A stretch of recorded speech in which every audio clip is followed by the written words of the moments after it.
Good evening, and all aboard, my players and staff and passengers and viewers. And people were just saying a lot of words as I was doing our countdown to go live, so that's why you might have seen some giggling faces in this sort of like Tetris block that has an extra block on top of it. That's how I would describe the shape of this tonight. Hi everyone, my name is Philip, and I'm the Dread Master of this horror game that you're joining us for, and surrounding me on all sides, but not all diagonals, at least not yet, are our wonderful players. Say good evening, players. Good evening, players. How's everyone doing tonight? Totally super. Great. I'm really happy to hear that, because I like that you can lie so convincingly, because all the stuff you were just saying before we got on, I'm glad that you're able to. Super. She is doing tonight. super. I'm feeling great. I'm being such a jerk. I'm sorry. Oh, and hello, Raiders. Some guy named Pierce Likes Things just raided us. Pierce Likes Things. Wait a minute. Pierce Likes Things. Pierce Likes Things. Do you mean noted Animorphs streamer? Noted Animorphs streamer. Noted Animorphs reader, streamer, and streamer of such games as. Please tell me what games, because actually I don't. I know that for a while it was God of War, but I bet that is months out of date. That Pierce was streaming God of War. That one's been out for a while, yeah. What are you streaming now? What were you streaming tonight, Pierce? What did you just come over from? Oh god, that's good. Guys, I have my Anastasia here tonight, as named by Liv, who will be here eventually, that's my understanding. So we will have an even fuller house. Control! Ooh, that's a good one. Control, there you go. Assuming direct control. Shepard. That's a Mass Effect play reference. Alan Wake? Oh. I now know about that because you and Pierce say it so goddamn much. So welcome everyone. We're here for our horror game, Blood from a Stone. If you've never seen this one before, I guess I probably should actually say this verbally as well as have it posted. We do put a minor content warning on this game because some intense horror scenarios and just real like weird horny vibes happen in this game a lot. And I just feel like we should probably mention it because there's been some stuff. That being said, I will tease that a claim was made that on this past Wednesday, something more disturbing than anything from Blood from a Stone occurred when we introduced Sierra's new character in the Top Flight Future game Neon Flight. I was explaining that she has like these like clouds of nanites coming out of her empty eye sockets. That's like her super, like she has bionic eyes basically, but it's in the form of these like nanites, and it's like she's Baroness Darkness. And she asked, can I swing from them like Spider-Man? And I was like, absolutely. So in other words, she has these anyway, yeah, so she swings from her eyeballs. And later she clarified she wanted to be like taking them out and swinging from them, and I said, no, you are swinging from your eyeballs. The nanites somehow protect your neck and allow that to happen. And everyone said this is the most disturbing thing on the channel. And I said, that's probably not true. I think it's still Step Farmer. Jeremy, I think you still have it. I think it's still Step Farmer. What are you doing, Step Farmer? And that was... Yeah, that was pretty bad. That was a rough thing. In any case, thank you all for joining tonight. The Dread Clock, it sits at the hour of 7. 7 with only 6 hours left until we get to 13. That's like my favorite Iron Maiden song, 6 Hours to Midnight. The Doomsday Clock is 90 seconds till midnight. Just trying to lighten the mood. I feel Isn't it like always? I feel like the people doing the Doomsday Clock. You need to let like McConaughey or somebody have a shot at the Doomsday Clock. You'd be like, guys, it's all right. It's like 2 p.m. and we're just. You just gotta keep LIVIN. That Doomsday Clock has been like apocalypse edging us for like fucking 30 years. Yeah. Bill Nye. Okay.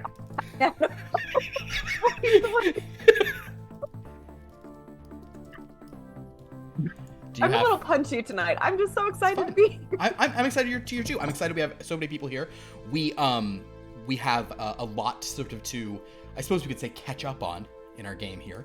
In previous sessions, and I know that some people were missing for a few, and unfortunately Liv is going to miss some recaps because she wasn't even here for the past one, so she'll just have to catch up live as we're going. But after the sort of dangerous events of the seance aboard the Dreadland Express, and Medina's attack by a ghost that was unleashed during that seance, and the loss of her precious magical sword, leaving her effectively defenseless with only the boxer to protect her, our group met a couple more, they met two more forms of the Great Detective. They met Claudius Tiger, as well as Nick Heron, the Nick Heron being a sort of like trench-coated fedora, Sam Spade, Philip Marlowe type, and Claudius Tiger being a Nero Wolf, sort of larger puppet thing who would sit in a chair and just tells everyone else to go off and solve his mysteries for him, until Preston picked him up, and he once again turned into Raven Man and punched Preston really hard because he hates crime. In any event, there were some investigations into the death of the conductor, and it was determined that he probably was not killed by the knife that was found in him. That knife was probably put in after the fact, which is mysterious.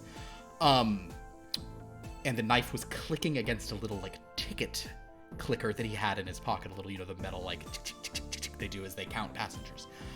Director Vertebral, a skeleton who works for the railroad, actually then came and apologized, saying this murder is not part of the murder package meant to entertain the guests with, like, murders where we kill guests and the murders get to solve who did the guest, which upset some of the guests to learn that sometimes they're targeted for murders for the entertainment of other guests. But he said this conductor thing, this is different, and the Great Detective, in I can't even remember which form at the time, did confirm that this did not fit sort of the pattern, the mystery that he was investigating. Medina had an idea, and I do want to point out, there was a goofy moment where I asked you, said, why are we doing this? I was like, because you said to, and you're like, oh, I thought we were supposed. So Medina did say, I would like to speak to we want to find crew members who are not undead. We'd like to find crew members who are alive. And Raven Man said, okay, Claudius Tiger was like, go do it yourself. Raven Man said, let's go. And then Raven Man rushed out into like a blinding light, and Medina said, boy, that was really was like the end of the Dark Knight. And the rest of you didn't know what she was talking about.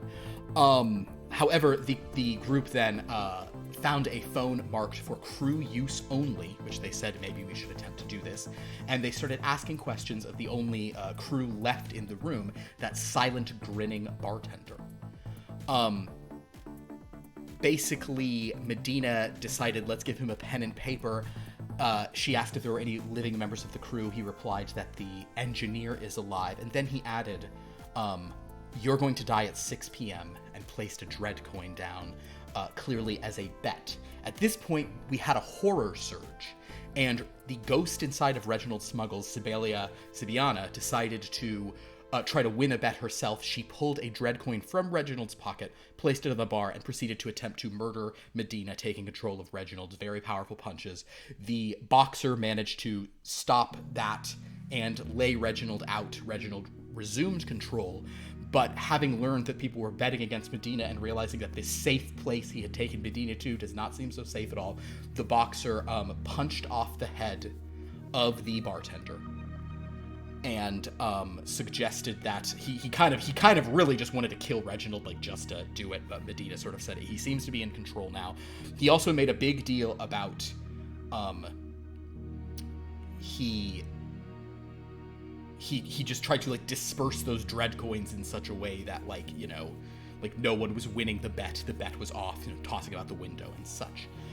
Tearing up the little bets that had been made of both. Reginald also, his face got sort of half, like the skin was ripped off of his face, and you could see metal and tooth and bone and blood under there. So clearly that was a rough thing for our favorite cyborg boxer. It was around this time that everybody looked around and noticed, hey, where the hell are Zeke and Rawlings? Preston, I probably should have had you disappear as well. That would have been fun, but we weren't sure if you were going to make it back on with the, because actually Jeremy did disappear during our last game, not as part of the game. His internet literally just, like, cut out, and we were like, has there been a murder? So, yeah. They disappeared before that happened, though. So they had disappeared. Oh, that's true. I was gonna maybe have you disappear as well, but like you're fine. Yeah. So we upon their sort of disappearance,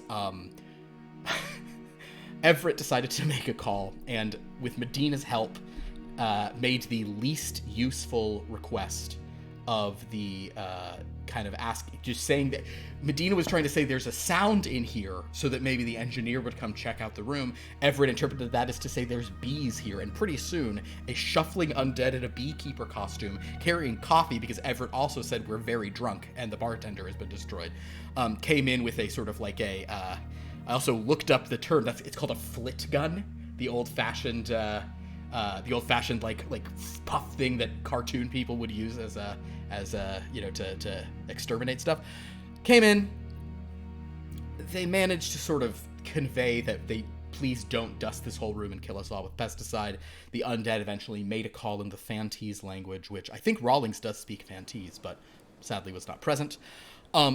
Soon thereafter, the engineer actually did show up, and the engineer, it was revealed, seems to be a being that is entirely made of plant matter, sort of a green woman, kind of like the Green Man, which has, I know Rawlings is very familiar with the idea of this kind of foliate, sort of kind of like proto-swamp thing creature, but this entity that showed up was this green woman who was the engineer. She speaks with this sort of very slow voice that is like the rustling of leaves, the creaking of branches. She repaired Reginald's face, as that was within her stuff.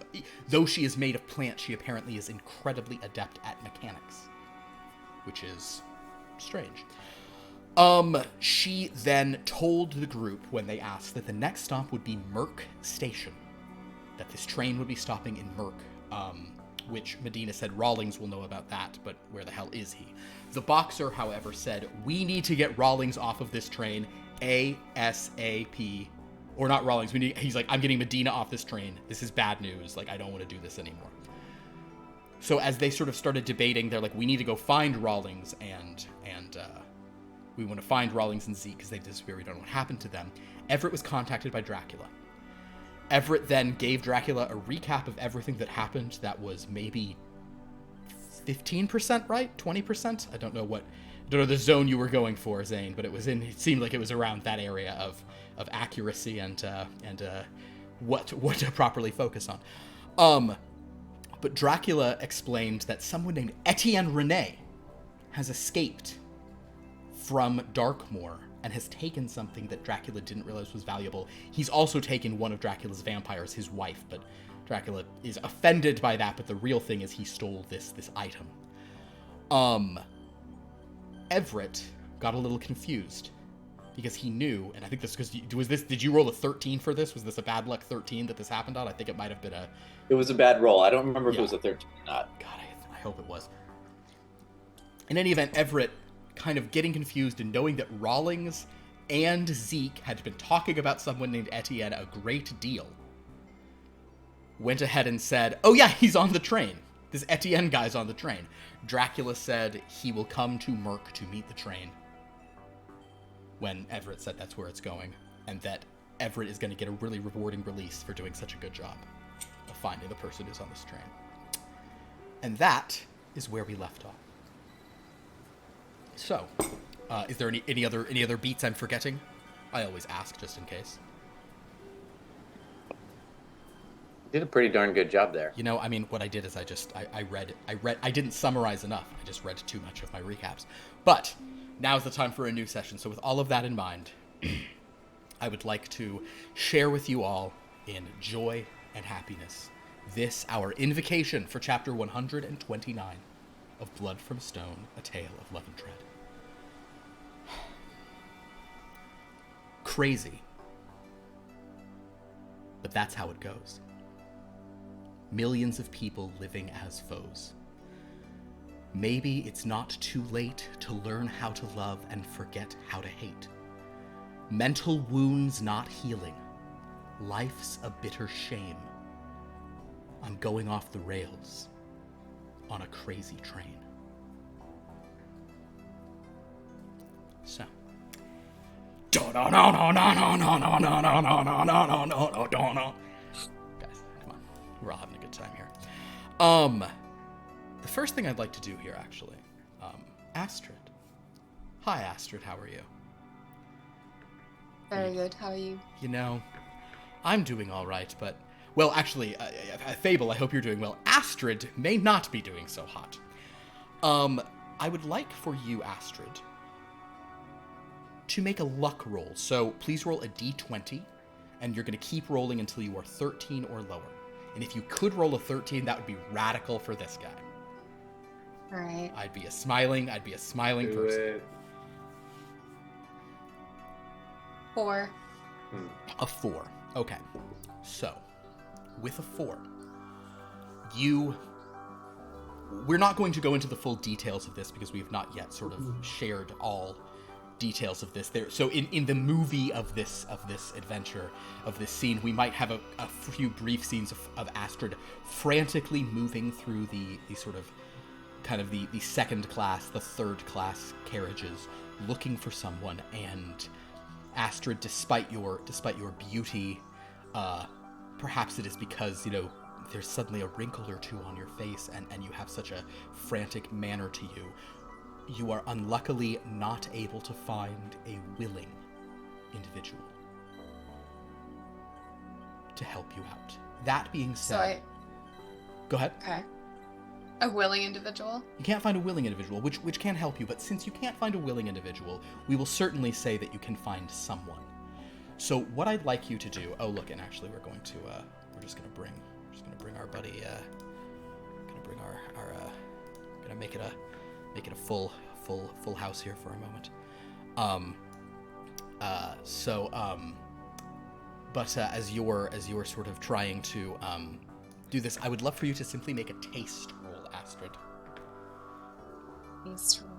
What it is Astrid is doing, we're not completely sure. Perhaps she finds some individual kind of, you know, like standing between carriages and kind of approaches them.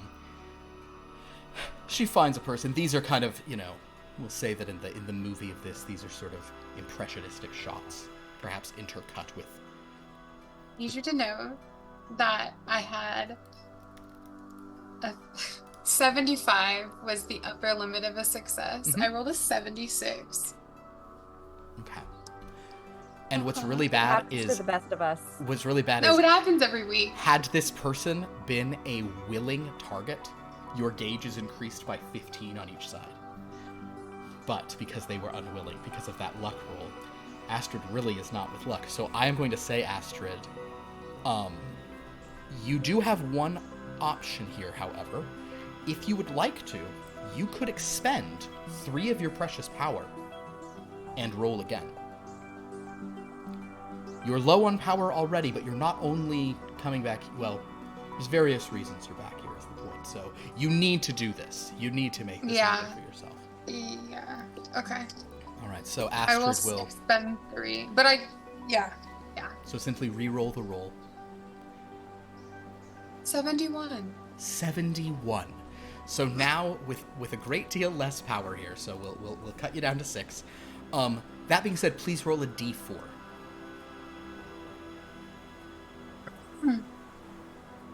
Oh my god, I dropped it. 2. 2. So you wind up breaking even there. You get 3 back from whatever it is you've done. And in the meantime, so we'll sort of say that this is intercut, cross-cut with the train sort of going and everyone up in the other area, thinking that they'd like to look for Zeke and Rawlings wherever they may be. And also, hi Zeke, for whenever you're ready. You're all good. You're just here. I'm just gonna chill off video till you told us where we were. Understood. Yes. So Zeke and Rawlings, and actually, you know what? I'm gonna do it like this. Yeah, there we go. That's who's where. Zeke and Rawlings. Meanwhile, the two of you find yourselves sitting in a pair of armchairs as the train is sort of moving, shaking, and both of you have a kind of groggy, odd sensation of not quite remembering how you got here.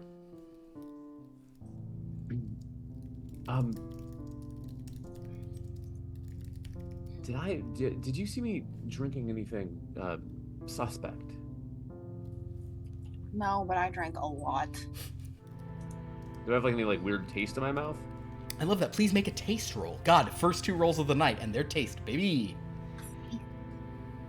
Okie dokie. Dan's not very good at these ones.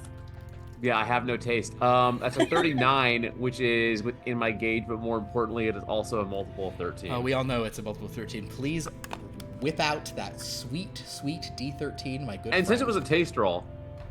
Oh, he's going to do... Yeah, there we go. Haha. 10. Okay, 10. So, good news. No imminent... we got one from Dan. We're at 8. Guys, the dread clock is at the stroke of 8. Rawlings and Zeke, you two sort of find yourselves in these chairs, and Rawlings, you do not taste anything odd in your mouth. There's no kind of like poisonous residue or anything that seems amiss.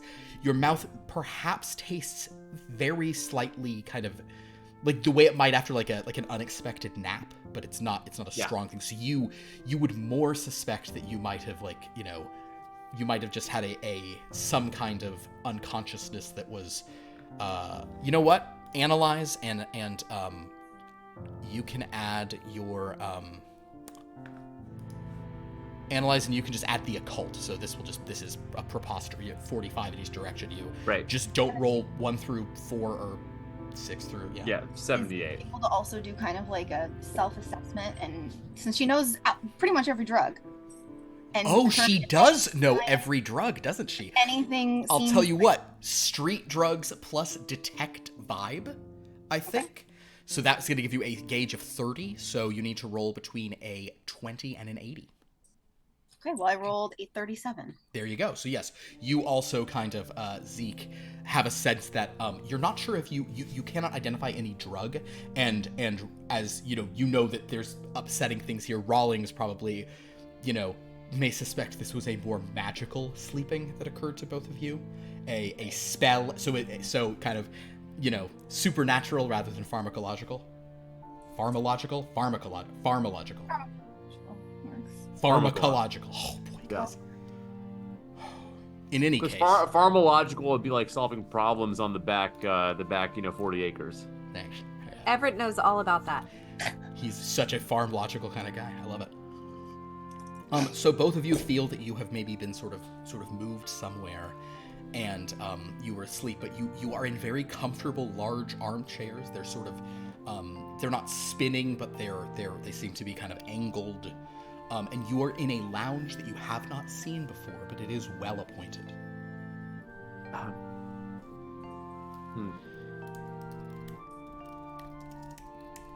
Is it? Am I able to look out?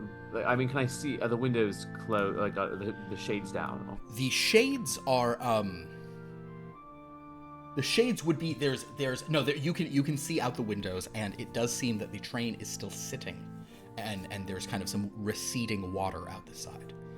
So it seems that the train has not gotten moving yet. Can I tell if we are further up or back on the train than where we were?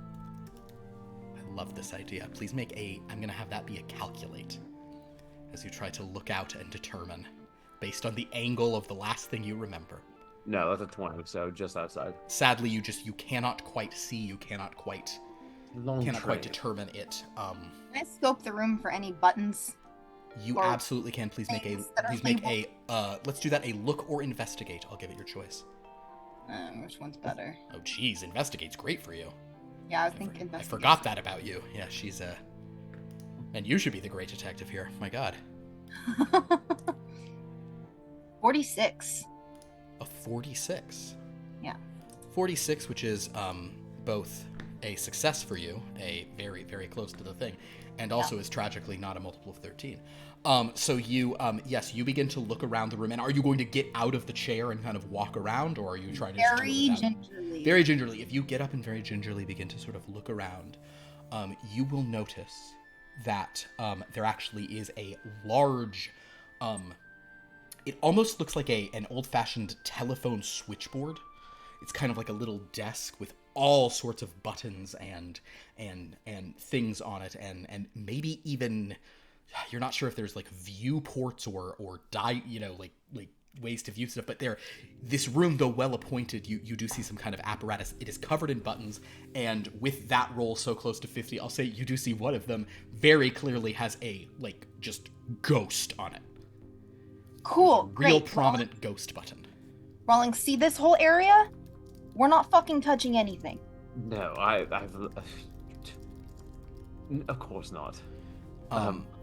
The door suddenly opens, and an individual who I think both of you technically met, even though Liv, you as a player may not remember. You also missed our recap today. I just realized we were doing. I was like, oh no. So basically, a skeleton sort of in a large black suit enters the room. This is Director Vertebral, who is someone who works for the railroad specifically. And as Director Vertebral enters, kind of sees you all and says, "Oh, you are already awake. Very good. I hope that you were comfortable in this room. Honored returned." What happened to us? Oh, you were removed from what we deemed a potentially dangerous situation. We had a sense that things were growing violent, so using certain proprietary techniques to move hidden amongst the train, some of our porters put you both to sleep and brought you here. And I wanted to give you the option of remaining here in comfort. Of course, murder and death and all sorts of terrible hauntings can happen to any passenger, but we would love to protect two honored returned, such as yourselves. Is this car notably safer than others? Oh yes, very much. And you're welcome to stay here, although it does seem the danger has abated at this point. And if you'd like to return to the others, I can connect this car to theirs, if you'd like. What is this car? Like, what's its purpose? This is the director's coach. This is my personal, shall we say, base of operations, my mobile headquarters. Respect that. Yes. Can we come back if we leave? Oh, absolutely. We will make certain to bring you here if there is any danger to either of you. Oh, thank you. We would not want anything to happen to the returned. I truly do appreciate your concern for our safety. Yes. This is excellent service aboard this train line. Oh, I am very gratified to hear that, and I also wish to once again apologize that a murder outside of the standard purview has been committed. The destruction of our conductor is, quite frankly, embarrassing, and the subsequent in addition, the stoppage of the train, I would be blushing with embarrassment had I still skin and blood. Wait, did you say the conductor was murdered? Yes. Oh, yes. Zeke, that was also a thing that you did not witness. Yeah, but Zeke wouldn't know because she was unconscious. So there was a brief time when you weren't unconscious. Sorry. Oh. Yes, sorry. Okay. This is very confusing for you. Many apologies. Never mind. But yes, the conductor was murdered. That being said, Liv, you can have all those reactions now, by God, because yes. That's a little concerning. Okay, cool, great, fantastic. Also, question, if this is your director's space, Yes. why do you have a ghost button in here? Oh, well. Forgive me, sometimes that is most embarrassing that you have seen that. He kind of goes over and like pulls like a little curtain around that thing. There also was like a little chair there. There's a candle? I'm so sorry. I do occasionally indulge in certain kinds of hauntings. I do apologize that you've seen that. I am once again most abashed. Oh no, it's okay. We all have our own proclivities. There's nothing to be ashamed of. Your mother's last name wasn't Howard, was it? My What? mother. It's rude to make inquiries about one's mother in such a capacity. My mother was Sin. In Okay. any event, if you would like to return, one moment, please. He does now kind of go to that console and move a curtain, and he hits a couple of buttons, and you two feel the train shift ever so slightly. That door will take you back to the first class lounge. He gestures to the sort of door next to the armchairs you're in. Oh, thank you. I hope we shall not need to avail ourselves of your personal car again. But if we do, I thank you again in advance. Perfect. Yes, you are most welcome to it. And I really do hope the train becomes mobile again very, very soon. Again, you have my deep apologies. Good afternoon. Before we go, Yes. if we do need to return here, how might we do that? I just want to. Oh, I'll tell you what. If at any point you feel there is a threat, one we have not detected, make your way to any of the crew phones that you find throughout the train. And he sort of gestures to one. You've seen these call boxes. They say for crew use only. And he'll say, simply pick up and say that you are returned. Just describe it. Matthias will pick up and simply say, this is a returned. I wish to go to the director's coach. Thank you so much. Of course. Zeke, shall we? Yeah, sure. So, interestingly, at this point, Astrid, having gotten what you could, but still feeling a little, worn down and kind of not having much luck back there, Astrid, you have sort of returned up to the first class area. Actually, Dan, would you roll a d13, and Fable, would you roll a d13, a d20, and roll until you get something 13 or lower? 8. 8, thank 6. you, Rawlings. 6. So yes, as it happens, Rawlings, as Medina, Preston, Reginald, and Everett are trying to decide which way they're going to go, the door to the dining car opens, and suddenly, Rawlings and Zeke walk through it. Hello. Welcome back. Thank you. Exactly. What about the room looks different from the last time I was here? What looks different about the room is the bar has been large. There has been a lot of like there are some bottles knocked over. The bar kind of looks to be in a bit of a state.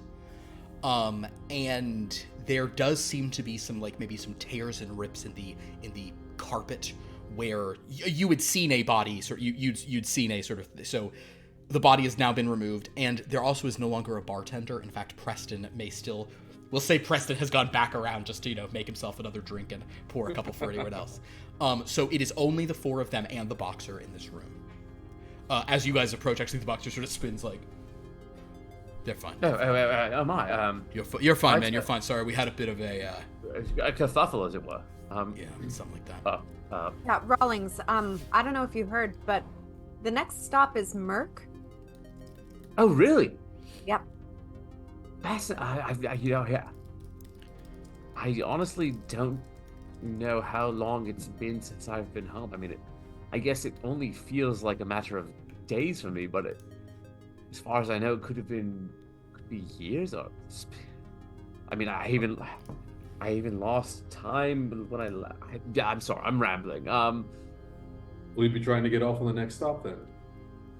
Oh no, I've got business elsewhere, so I'm onward to other lands, as it were. You're bully. gonna stay on the murder train, is what you're saying. The man has a bite for adventure. Well, I have a question. Rawlings, Merkshire, that's where you're from, right? Yes, of course. Is it safe? In the generally speaking, I mean, there's been serial killers there before, and in any area with large cities might There's have a fucking horse. The cut purse or pickpockets, but the real danger in there is A horse? A horse? Yeah. yes, it's the a horse. dreadlord. The dreadlord of Merkshire is a dead horse. It's not fucking safe. Merc is not safe. We're getting off there, but it's Well, not but fucking safe. I mean, the danger lies not in the immediate terror of perhaps some skeleton or zombie. No offense to any I'm sorry, criminal. like a Mr. Ed traveling horse? up in. Sorry. What? How much danger can a single horse cause? Well, a lot of danger. If you get behind a horse when it's kicking, it can really destroy your ribs. I've seen a guy get 15 ribs shattered all at once. I don't even know if we have 15 ribs, but I counted, and it looked like 15 ribs to me. All I'm saying is that the danger lies not in the immediate physical peril, but in more in the way that your mind may slowly grow to see shadows looming as threats and terrors until you scream yourself into a bloody stupor and die from fear. That Sounds that's like when I says visit that. my Nana's place. Yeah, that's just middle age for you. Okay. Wait a minute. So she says to the boxer, so why are we getting off there? We're getting off because it's probably safer than this, and we can maybe find some other safe place. But like, I don't don't think let your guard down there. At this point, the door that leads sort of to the first class lounge and then beyond begins to sort of shake and rattle. Astrid, would you please go under your physicality and roll for me? Let's just do a lift roll. Uh-oh.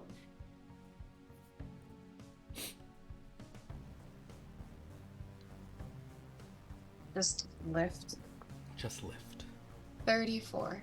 34, that is a success. And suddenly the door, like, breaks open, and Astrid is standing there. And the boxer kind of wheels. And Astrid, you have just been having to deal with the fact that this door was, like, locked in a way that, like, you were just trying to come from the thing, and you were opening it, and it's like, it seemed like there was, like, nothing, and then suddenly you pushed, and suddenly it just kind of swung open, and now you've been back in this room. But everyone kind of pauses and sees, so now all 7 of you are here, plus the boxer. I have a question. How close am I to that knife block? Make a luck roll. I don't want to. I will get my towers and trinkets. Okay. Not For someone who's sponsored. not trying to sponsor them, you sure save Right? them a lot, hoping they send you more. I want a free one. 6. I'll say with a 6, you're close enough that if you wanted to move and pull a knife, you could. I'll grab one. Okay. Just defensively, not offensively. Yeah.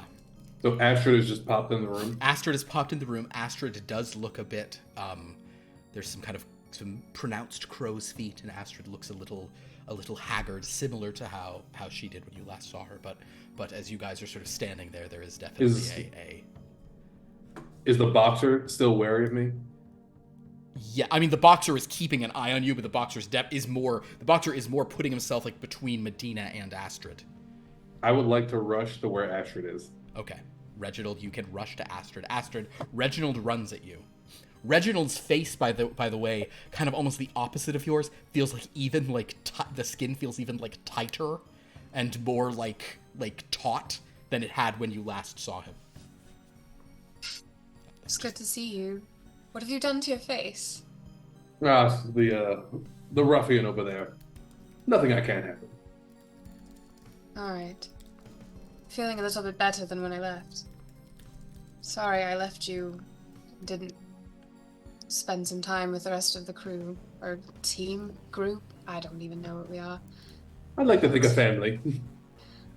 A family? Oh. It's been years since I've had one of those. Yes. Feeling better now, though. How are you doing, all of you? What's happened since I've been gone? There have been multiple murders. So Oh, there's dear. that. But no bees. There have been no bees in here. There were never any bees. That's Well. good then. Well, I'm- then, It seems supposedly unlikely that with the speaking, rains we're- outside, bees would make their way into the train, so no. You guys missed a lot. Okay. Are you okay? You look really tired. I've been better. But I would love to find some time off of this train to spend with people that are alive. Doesn't seem to have many of those here.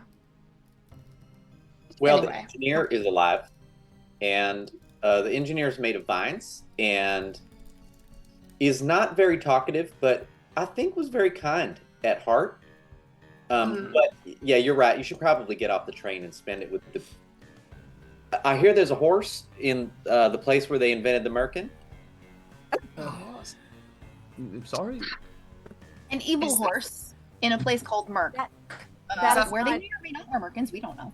No, Is that no, where we're that going? Okay, So- that is not at all. There are no Merkins here. The next stop is Can I Merkin. confirm or deny that? I don't think you can confirm that it is the invention of them. There certainly would be some. If they'll confirm or deny that they've been there. There are Merkins in Merc, absolutely. Certain yes. certain sort of stage shows, it's shall we say underground theaters. Merkins were invented in 1450s, so Yeah. just They'd be there. They would have certain purposes. Yes. Especially whenever there's an outbreak of like a pubic lice outbreak. People who still want. Well, never mind. The point is, as you guys are talking so much about Merkins, I think that is actually a perfect opportunity for you all to feel the train suddenly begin to lurch and begin moving forward once again. Oh, excellent. Yeah. So we're moving. So no one really explained to me how a horse can be like a dreadlord. How does that work? Is there a translator? Maybe Rawlings would know. He seems to be the most in tune with this occult nonsense. Is that what I mean? They're asking how did a horse become a dreadlord? Oh no, yeah. I mean, it's in the. As far as I understand it, I mean, I felt you tell me if I'm just pulling this out of the air based on what the player know. As far as I understand it, when the horse has always been the dreadlord of Merkshire. That would be accurate to your knowledge. Yes, you do not know of any pre-existing. From the there. At some point these Dreadlands were created. Yes, and they were given their original masters, and some of the domains have gone through changes of who sits atop the throne, so to speak, and some have remained the same. And Merkshire is one that has been, stable as if it were born by a horse. Well, hate to break it to you, but a lot's changed since you were last in Merkshire. Oh yes, I've been informed of some of it. But if the horse is still the dreadlord there, then let me put it this way: you don't take a sabbatical from being a dreadlord. You are either the dreadlord or you are deceased. Yeah, that's then. Jesus, man, you know a lot. Oh Yeah. yes, I've Really, like, read aware of things. I've watched the Book of 13. That sounds familiar. Is that like a big? Hey, is that like a big deal? I think so. Yeah. Yeah, I've heard of that. What? You don't All right, strike me as the type this to- guy knows. This guy knows stuff. Wait, what category was Rawlings in Long Lost Academia? Rarity. Or like a, didn't he know a lot? He had a lore master tag. He had a lore master tag. Okay. I believe Well, he did. yeah. Yeah, he did. Right. Yeah. So Medina will say, well, yeah, he's a lore master. Well, thank you. I like to think that I know quite a bit. But no one's ever called me a master of this. But I do appreciate that, young What? lady. Well, What is that? What? he knows a lot about the lore of everything. And the boxer kind of like turns to Medina, and he's like genuinely is like speaking low to her, and like with the rustle of the thing, like people aren't hearing, but he goes, I get it. You're like into nerdy guys. You like that guy. Is that what's going on? No. I can fucking Why does wingman everybody for think you. I'm into somebody here? I'm No, not. but if you I'm not even into the Soldier of Fortune. well, please don't say that to him because Okay, he's gonna murder me. But listen, objectively, Medina. good-looking guy, very Great, strong, very cool. powerful. So I would like to be protected. Yeah. You're great to be protected by. That's but, great, sure, fine. I'm just saying that in my experience, when you call a guy a something master, oh no, he's no, gonna be like, no, oh my god, she's like wet for me. no. Oh, I can vouch for that. Ever can vouch. We're talking quiet though. Don't say anything. I don't want to embarrass her in front of her crush. Okay, he's not my crush. Oh my god. What are we okay. talking about? Hey, Preston. Nothing. Sorry. We're fine. That So what you pull call the boxer Dracula? in very close and say, listen, Yo. where I'm from, Uh huh. I've met him, but not him. Another version of him, and Like a different not, nerd? No, the same nerd, but like a hologram, like a. You're in like, love with a hologram? I'm not in love with a hologram. What? Oh my Where's- god. She got a concussion when she went under the water. I'm so sorry, I didn't check. I didn't. Wait, let me look at your eyeballs. No. Somebody got a light. I gotta see if her pupils are fixed and dilated. Oh my gosh, no. They're. Okay, listen. Do I have a light built into me somewhere? You probably actually could like shine like a finger light into her eyes. He's like, not you, not you, not you, get out of here. TT phone home. Okay, never mind. Forget I said anything. Forget I said anything. Yes, Rawlings, you know a lot. He knows a lot. And she'll like grab the boxer again and say, "No, I'm not attracted to him. I'm not attracted to anybody on this fucking train." That's fine. I'll say to Zeke, see, I just want to be clear that I didn't say that, she did. I didn't say. Oh my god.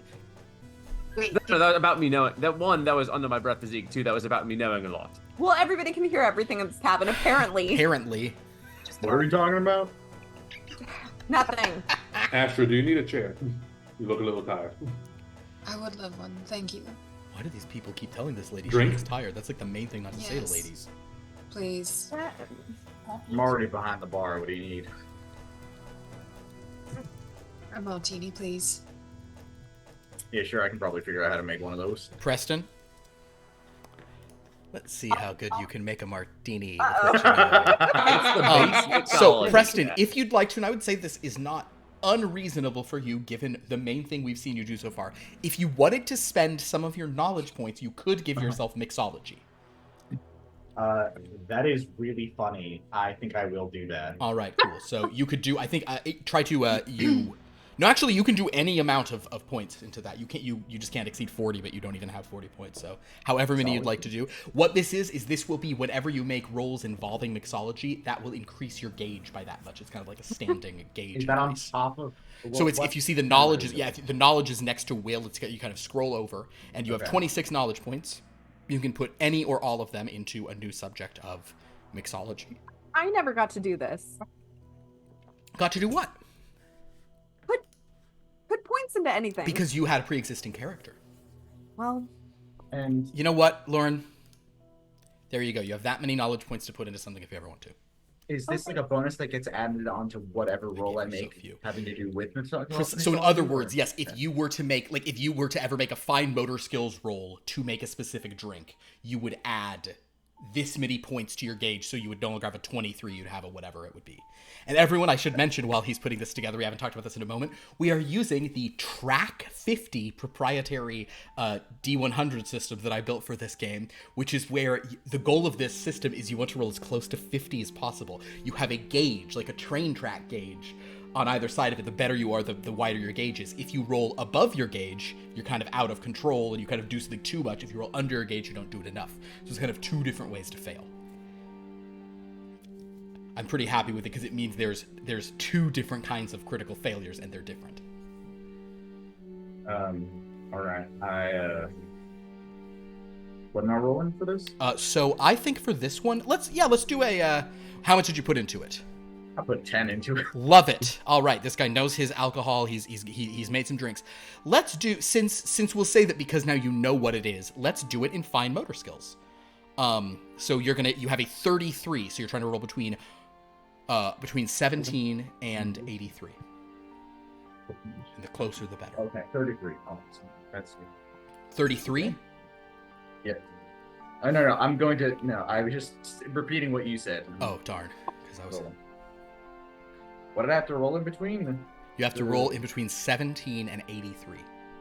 All right, cool. I got a 22. You didn't get a 26? No, I did not get a 26. It's fine.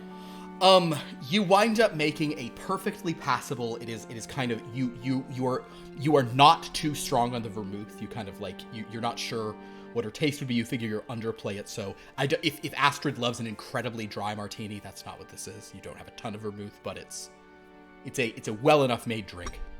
He stirs it, doesn't shake it, because that makes a better martini. For the record. There you go. Thank you, Preston. Also, Very welcome. can we please stop pointing out how I look older?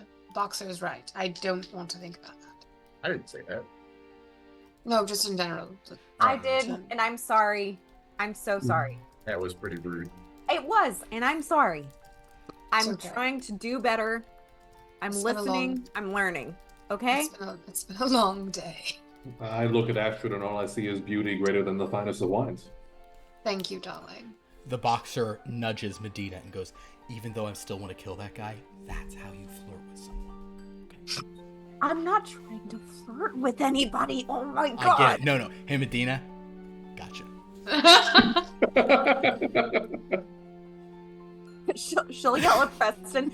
Hey, can I get a whiskey sour by any chance? You can, yeah. All right. Can I Should I just roll get- for this, or do I know how to make You're a whiskey sour? Sorry, Zeke just wants a whiskey. Yeah. It is You my know what? belief that Have a whiskey. whiskey's easy. Whiskey sour's easier to me than a good martini. So yeah, you can make those no problem at this point. All right. Now that you've put the points in. You can- Also, I feel like you need to give, like, when one is giving out cocktails, you need to give Astrid a cocktail. Medina, she'll be fine. She's a college student. Just give her whatever. It's fine. Medina, you just mix some stuff in a glass, and Zeke, you hand her the bottle. Yes. Oh, I Yeah. love this. There we go. The spectrum of. My justification, though, for Medina knowing about different cocktails is she reads romance novels. She will never tell anyone that. And in certain novels, that's like a bit. Leave me alone. That's a part of it. When Why do you Zeke say asks leave you for alone for a whiskey- thing your character does? We don't care. We're not going to make fun of you because you don't read romance novels. So there's nothing to mock you mercilessly. Yeah, who would do about. that? It's just Yeah. your character, and that's fine. Yeah, and you No clearly one- did a lot of character research. It's No fine. one on the stream has ever read a romance novel or had an account on AO3. That's true. Not a single person. And Not that's one. true. It And stands. nobody knows that it stands for Maybe Archive at least of our Own. 3. None of us but know that it's an archive of Not our a own. 1. No, we've never. We don't know Yeah, about not that. a one. And now to undercut that point, no one on this stream thought that Akatar was the name of a character. That actually was only me who did that. I did that in real life. Millie kept talking about Akatar, and I thought that must have been the name of a character. It's what, a quarter from Thorns and Roses. Very You- good, Jeremy. You tell me. When Zeke asks for a whiskey, I like reach under the counter for a larger glass. So I've seen them drink enough. Sure. I don't know. By the way, has anyone seen The Detective? Just Which say one? something about solving a clue and they'll pop up, I'm sure. I'm the world's greatest detective. Liv, I'm gonna have you roll a d13, but I have a question for you.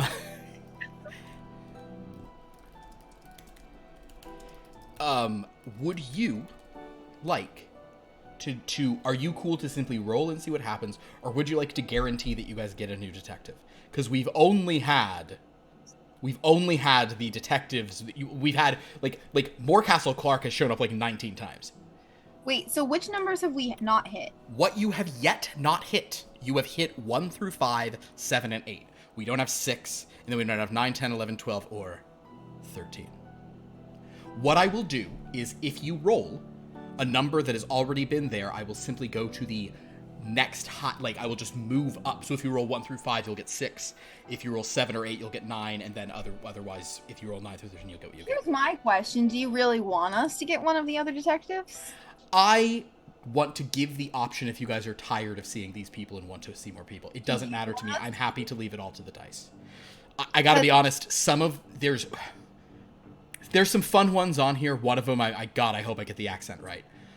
If you roll that. If you roll an 11, I gotta really try.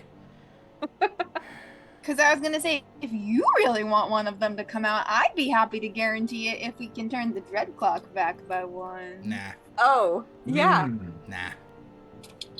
That's a good negotiation tactic. I don't care. Yeah, you know, we can have anyone show back up. I'm fine with it. Go ahead and roll. All right, then. I'll just roll. 11 would be tough. 9 or 10 would be a lot of fun. Stop. Live. Roll, no. roll. No, she did. Oh no. I think she rolled a 13. No. Oh no. Fixed myself by trying to negotiate. You rolled a Yes, 13? 13. Oh. All right. So, first of all, hey, Liv, roll your D13 again, because if you roll another 13, doesn't really even matter what the detective is, because we got ourselves a sweet, sweet horror surge. Roll. Also, guys, this beautiful little dread clock's just gonna come here to the 9. You rolled a 2. He's a moving. Yep. All right. The door to the sort of forward carriage ahead of you guys, which seems to lead to your sort of your living quarters, opens. And what you see before you is undeniably a sort of small puppet-like creature. Henson feature quality, as we've said, but this one is very different to the other ones you've seen. This is a sort of small, almost injured looking, like slick-skinned, reptilian goblin-like thing. It has a mean snarl on its face. It isn't dissimilar, honestly, from like a gremlin from the movie Gremlins, but it looks more injured and harmed, and as it kind of just throws the door open and just stares up at all of you, and has this expression of sadness and kind of defeat on its face, and it just stares at all of you. You and look says, like you need a drink. It just sort of shambles into the room. The boxer sort of sees it and goes,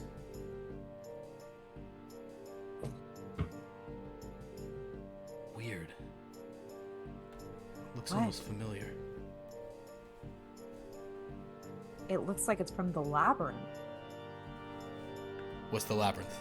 It's it's a movie from where I'm from. Never mind. Have I seen this creature before in any of like the Book of 13 stuff? Rawlings, as you look at this creature, God, what role would this like? I genuinely don't know what skill this would be. You get to add your dread mythos to this, but I think I would like for you to do a detect vibe, because it ultimately is about its energy. Yeah, give me a detect vibe, but you get to add your dread mythos. Okay. Have I regained any power since last time? Everyone gain 1 power. Thank you. Okay, I'm gonna spend 2 to increase my gauge by a d10. Love it. Oh well, yeah. So yeah, roll a d10 and see what you get. 6. Nice. So my 31. Yes. So my yes. So you're 19 to 81. It's great because I rolled a 79. So Rawlings, I will say, because you're sort of almost at your upper edge, kind of you're sort of like you're almost thinking too hard, and there's a part of you that's like undercutting this and doubting. But one of the sections that you saw of the Book of 13, which at the time you already knew that one would, like, people were even saying this one's changing in some of the stuff. You know that the shifting domain was already being replaced, like after you'd watched film 13 and seen sections of it. The interesting thing about the shifting domain is that the Dreadlord there, the shifting domain was a series of vignettes in which the Dreadlord there changed and didn't realize that the world was changing around them. They were taking on many different personas, many different sort of like quick, small concepts of horrific realms and different ways for them to rule over it. It always seemed to be the same person. What is strange to you, Rawlings, is that it was a human. Was that shifter? This does feel familiar. It seems like this is it seems almost like it is like a puppet or a you know, like a goblin that was made to resemble that person. You know, if someone were to like make a little gremlin but have it be, you know, like a gremlin that kind of looked like some, you know, famous, like it's a Clark Gable gremlin, you know, or it's a kind of thing, or it's an Errol Flynn gremlin. This feels like it is a puppet goblin version of the shifter. Interesting.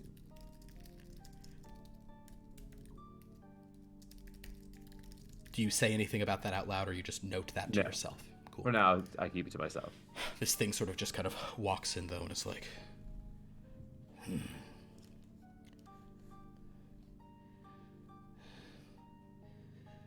What were we talking about?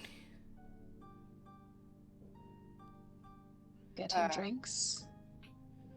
I was looking for something, wasn't I? Well, like murders and stuff? You're seeking out murders and clues? Yes. That. You're doing great. You look great. But pardon me, remind me, what's your name again? I don't have a name anymore. The What do you boxer like? gets very wary when this little creature says that. What's going on, Boxer? The boxer actually then like goes and like kneels down and looks at this puppet thing for a second. No. Why do you have a name? It's not because like you gave it up or something. No, I can't remember.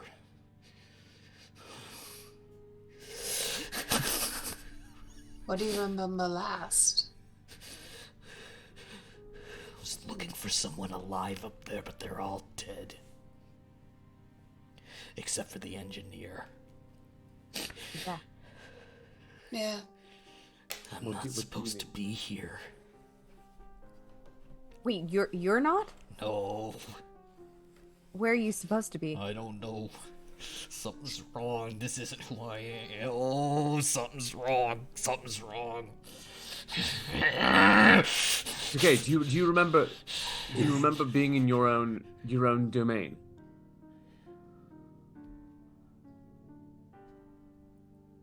Yeah. No. Wait. It was a desert, right? It was a desert. It was a pyramid, right? No. It was a castle. It was a castle. No. It was a campsite. And I wore a hockey mask, right? Is that what I did? No. And she'll like tap the boxer and be like, it's movies from where I'm from. The Mummy, Jason. What was the castle? He said a Maybe castle. Dracula. Well, we had that movie too. Well, Are those any movies Astrid would be familiar with? You've heard of Dracula probably that she says, but you know of mummies, but the Jason, you have no idea what she's talking about. Although that is the name she keeps saying about the ghost who's attacking her, but I don't think you've heard that. I didn't say that name ever. Yeah, you I think the boxer has heard you say that name, but no one else here has. Yeah. Oh, okay. This thing, is it a gremlin? Like she would know if it was a gremlin or just look like I'm saying it's a gremlin. I'm saying that's like the texture of it. It doesn't have gremlin ears. It's kind of just a little goblin-y thing. It looks like it would be related to all the other little monsterlings you've seen. But okay. But that's just like a reference for like texture. This is the kind of puppet like again, feature quality where it's like dripping with KY jelly, so it kind of looks scale. It's like catching the light. You get what I'm talking about. That's how they do it for the puppets. They put KY jelly all over them so they catch the light. Oh my god, okay. Yeah, it's I think it's referencing movies from where I'm from. Why would it be doing that? I have no idea. Was it How would it in know? the movies? Not that I can. haven't done. I don't. I'm sorry, I don't mean. Are you feeling all right? No. What did you people do to me? No. Nothing. We didn't do anything. It wasn't any of you. You're just pawns in this. That's right. I'm a detective. Aren't I? I solve a crime. How do I be a detective if I don't know who I am? You can still look and listen around you. What if you don't mind? What do we pawns in? This Did train somebody- isn't what it seems like. Yeah, no, we've got that. Did somebody change you and give you new forms? Is this the you that you used to be before you started changing? I don't have new forms. I don't have other forms. No, I don't change. Wait, What you do, darling? No, I don't. Go ahead, Medina. would Medina know about the fly? Would Medina know about The Fly? The movie The Fly? I think sure Yeah. you can. Jeff Goldblum is a memeable enough thing that you've heard of that, sure. Wait, was he a detective or a scientist in that? I think he's a scientist. Oh fuck. Okay, never mind. Sorry. It's okay. Listen, I don't. Oh, that's It's right. okay. That's right. Oh well, he points at Zeke and he's like, "That's right. You were killed. I know who killed you. It's all connected. That's right. I know that it's connected. I know that it's connected." Could we know some of these? Yes, these points? she was killed by Etienne Rene, right? Yes, but see, Etienne Rene, he's also a thing that wasn't here earlier. That's what I solved. See, the murders on this train, it's what's here, but it isn't what's here. You understand? It's the same force, the same thing that killed you. He points to Zeke, is what killed, and then he points to the chair where Penwith was killed. Penwith. See. Wait, It you is think Etienne connected. was here? Are you saying external forces to these domains? Yes, or... there's external forces to these domains, and one domain, I had a domain, but I don't remember what it was. I don't remember who I was, but I was somebody. It was Had the a shifting you domain. were a dreadlord? What? You said you had a domain. Dreadlord. You were the dreadlord of the shifting domain. Shifting? No, not shift. Nothing was shifting. I'm not. If I tell you something, Oh, it might be distressing to you, okay. but I know it to be true. Would you want me to say it? Yes, I can take it. Medina, sorry, are you going to try to interrupt him there? Well, which domains would Medina have known about? She would have known about Merkshire, Voluptua, Merkshire, Voluptua, Paradise, wherever Longimus Mons. Yes, you definitely would have known. That is, its own guy response is that domain. You would not have ever heard of the shifting domain. Okay. Yeah. Just checking. Okay. I'm going to say, and I don't mean to distress you, but I know this to be true, and I know that as a detective, you wish to know the truth. When you were a dreadlord, you were cursed to shift along with your domain and never remember that it was changing. No. I'm sorry. I've seen this in video, and I know that it is a tough pill to swallow. I know this to be true. Well, am I a dreadlord? Not anymore. And then I'm an abomination. What am I? What am I? Or the world's greatest detective? Yeah. What? Zeke, as you say that, please roll a d13. I slowly slide both of the ladies their drink. I rolled a 10. A 10! A 10.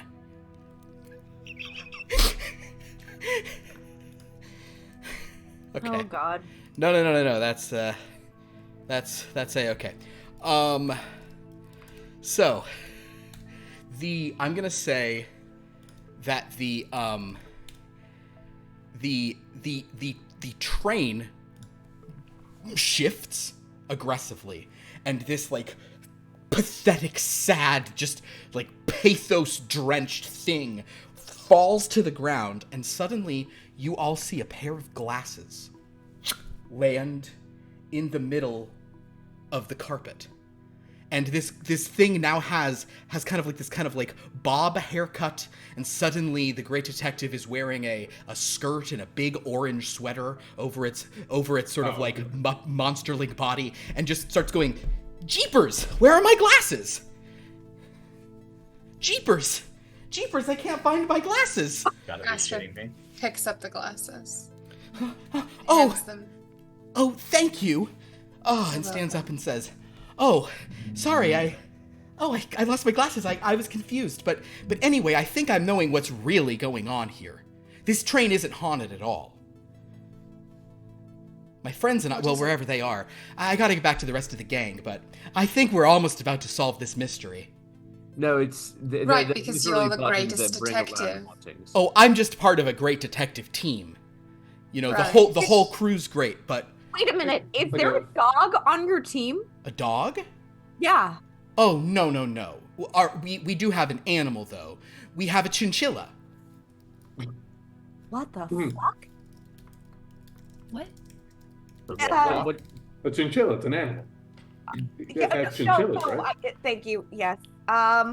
Realized that if I could figure out a drug that could simulate what's happening before our very eyes, I would be a millionaire. One thing that is interesting is you guys do hear a certain kind of music that's playing under, like, it seems like the room has this tone of, like, bum, bum, bum, ba-da-da-da-da-dum, bum, bum, ba-dum, bum, bum. But yes, this It would be like, this is Scooby-Doo. This is fucking Scooby-Doo. What? But No. with the chinchilla. Huh? No, our chinchilla's name is Ugachaka. What? Wait, like from, wait, what was that show? Oh no, Medina would be too young. Never mind. Yeah, Sorry, what's your basically. Oh, Yeah, but it is sorry. so young. I'm Irma Hinckley. Oh, instead of Velma Dinklage. Irma, Right. I have a question. Absolutely. Are we on a movie set? What? No. Although there is makeup involved, because I'm beginning to think these monsters aren't so monstrous at all. They're just people wearing masks.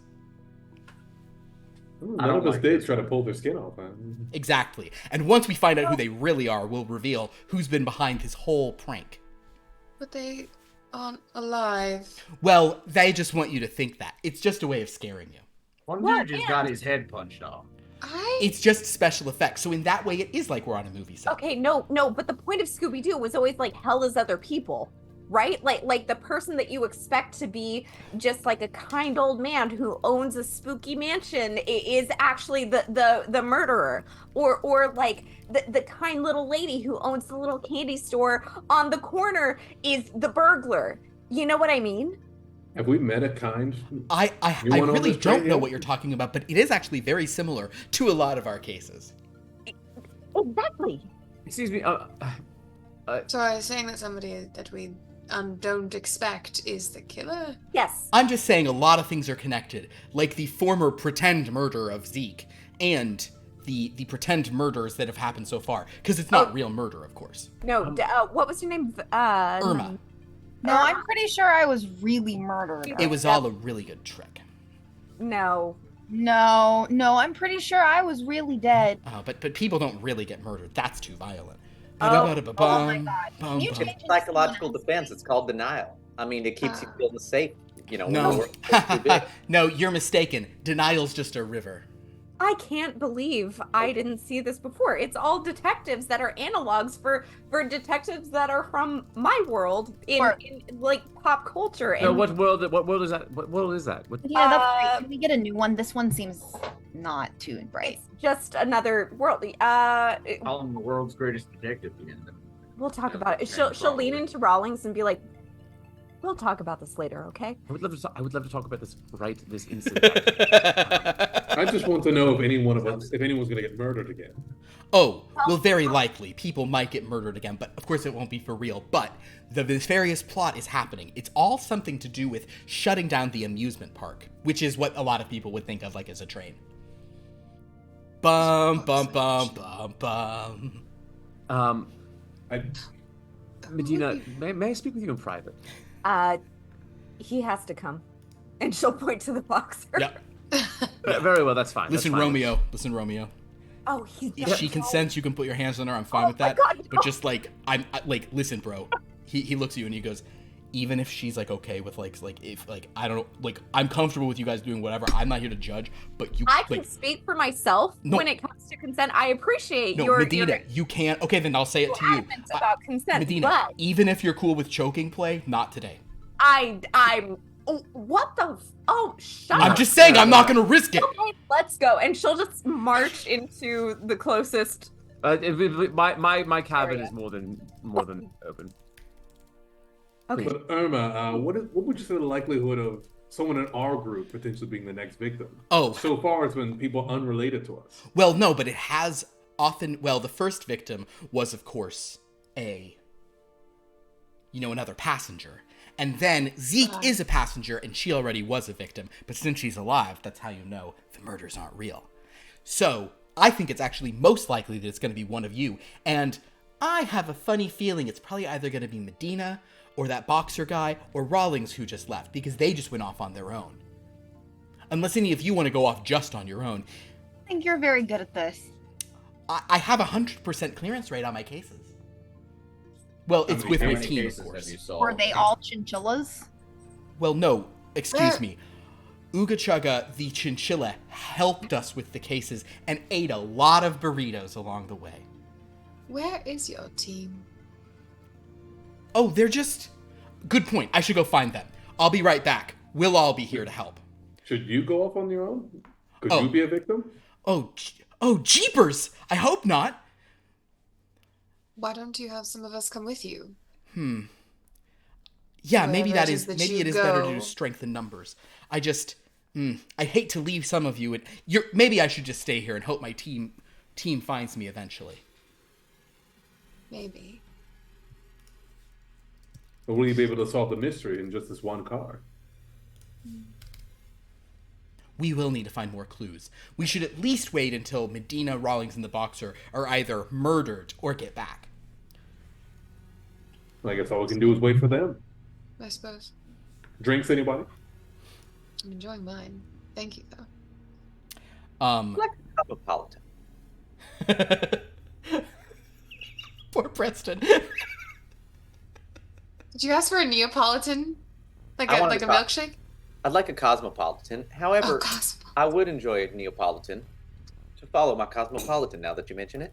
Can I roll to try and find these things and make them? I will say, because you have been given so many different kind of complicated ones that you're being asked for here, that let's have you roll.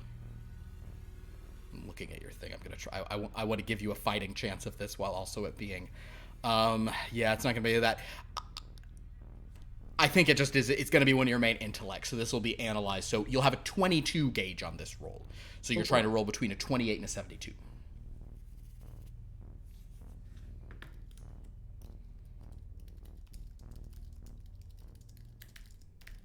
Oh my god, 73. Unfortunately, Preston, we'll say that it's not entirely you. It's that because you've rolled over, you're overthinking it, and you can't find the exact perfect. You can't find the right mixes for all this. You're like, no, I can't. I don't have what we need. You're kind of you're in your head, and you're just not able to pull together their more complex orders. In the meantime, we're going to cut to another 7 of you here, but we're just going to cut to Medina and Rawlings for a moment. So Medina, I'm going to clearly you're not, as you've stated, you're not from here. Well, neither are you. No, but you're not from here in a way much different to the way I'm not from here. You said you're from a different world. Yes. You said these things that these detectives are analogous to fictional detectives from your world. You've said that the shifting domain was like a series of something from your world, and know about me. I don't know about the shifting domain, but that guy, the detective, or that person, that creature. Is it a person or a creature? It's like a lot of a being of some undetermined type. The being. A creature could be a person. I also know you. Or another version of you, an analog of you, that we summoned to my world, which is connected to this world by dreams, potentially. Okay. I'm not really sure how it worked, but we were able to summon characters by learning about them, and you were a character in Blood from a Stone, I think.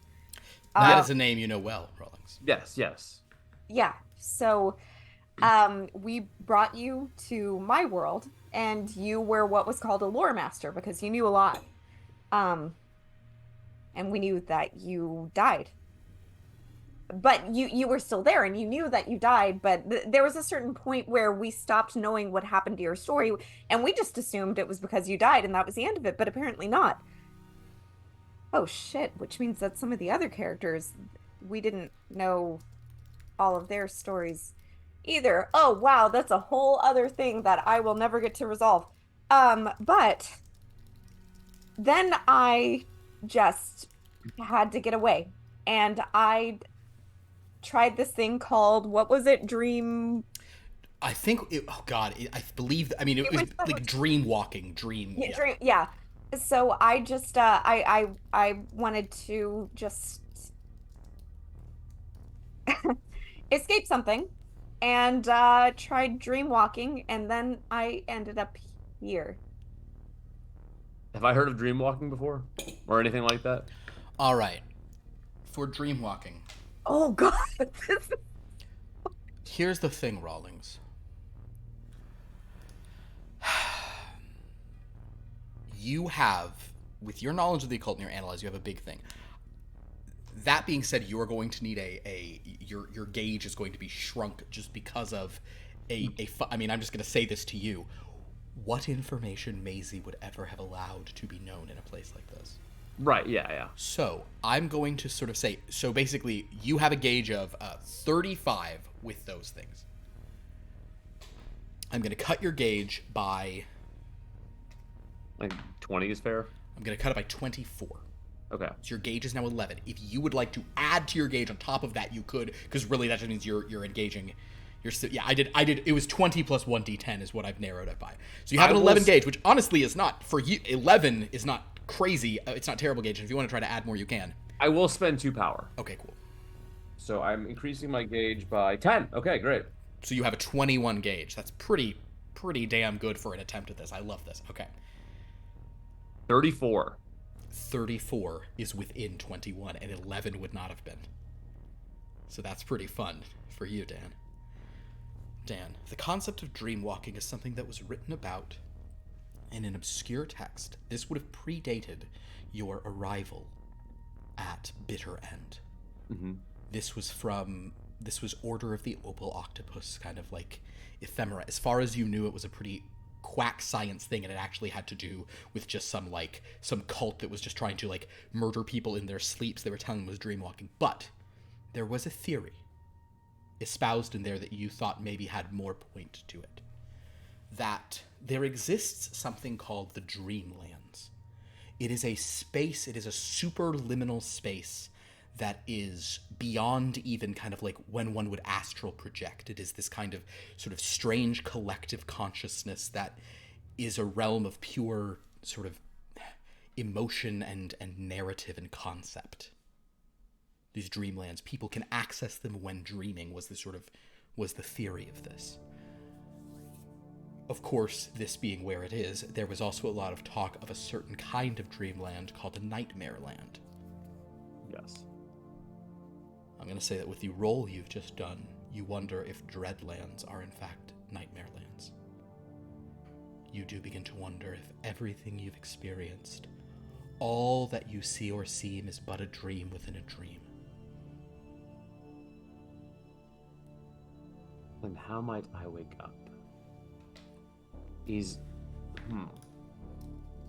So did you have experience going into any dreamlands, or? Kind of. Not like this. Not being stuck and not going in my No, this would be a dark version of that. Kind of, but this was different. This was. We used to take an elevator down to the purple caves. The eye sound insane. And you could visit different places. You could summon different places. I am probably one of the people from these Dreadlands most equipped to believe you. Okay. Well, yeah, we took an elevator and we could go to the purple place. and there were crystals there, and they were magic, and there were also these little creatures that like took over a place. I don't know what happened to them. I just saw them a couple times. What did they look like? These creatures. I forget what they looked like. They were little, like, they kind of were like made of like crystal. They were just little like purple. They kind of were not totally dissimilar from the little monsters that you've been seeing the Great Detective be, but they were made of sort of purple crystal. Yeah, they looked like Muppets, like the. What? I'm sorry, I don't know Muppets. Like what the detective is. You know how it's kind of fuzzy sometimes, like its skin is like fuzzy and it has weird hair. Yes. It's all like purple and crystal. Anyway, that's neither here nor there. This was different. This was me. Like the dread coins? Yes. So me coming here was different. Nobody tried it. I learned about it from somebody in one of the purple places, and I decided to try it just because, you know, got a lot going on and just wanted to see if I could maybe get away from it, and it just made everything worse, and here I am, where I belong. So, yeah, I tried to go into the Dreamlands, and I ended up here. Can I cut in, nerd? Or I'm not lore a master? nerd. No, I'm not. Of course, you. yes. Yes. Oh, Sorry, yeah. nerd. I mean, expert. Don't call him a nerd. Lore, master lore guy. Call him Rawlings. Okay. Based on what she's saying, is this concussion madness, or like does she have a concussion in your expert opinion? No, she's okay. Okay. Thank you. Okay. I'm not following anything she said, but as long as it's not a concussion, I don't care. I just don't want to get killed, so I don't get killed. No, this Have you tried dreaming your way out of here? I'm afraid it'll get worse if I do. But you know what? Maybe I should. That's what I deserve. So, you know, if you have any suggestions. There are a few things that can get worse than the pinnacle of horrors you might experience in these Dreadlands. So. Oh my god, dream your way out. Oh my god, try to dream your way out. Oh no, let's incept her. Let's have her go down another level into the Dreadlands. Oh my god, let's do it. Let's fucking go. In any case, as this conversation goes on, if you guys want to keep having this talk, we will come back to it. Otherwise, I'm gonna cut to the other room, and either you guys can rejoin them in a moment, or Sure, we we'll can come chit back chat. to this. So, in the other room, you guys are waiting for the rest of Irma's team to arrive. Zane, would you please roll a d13 for me? Absolutely. Love it.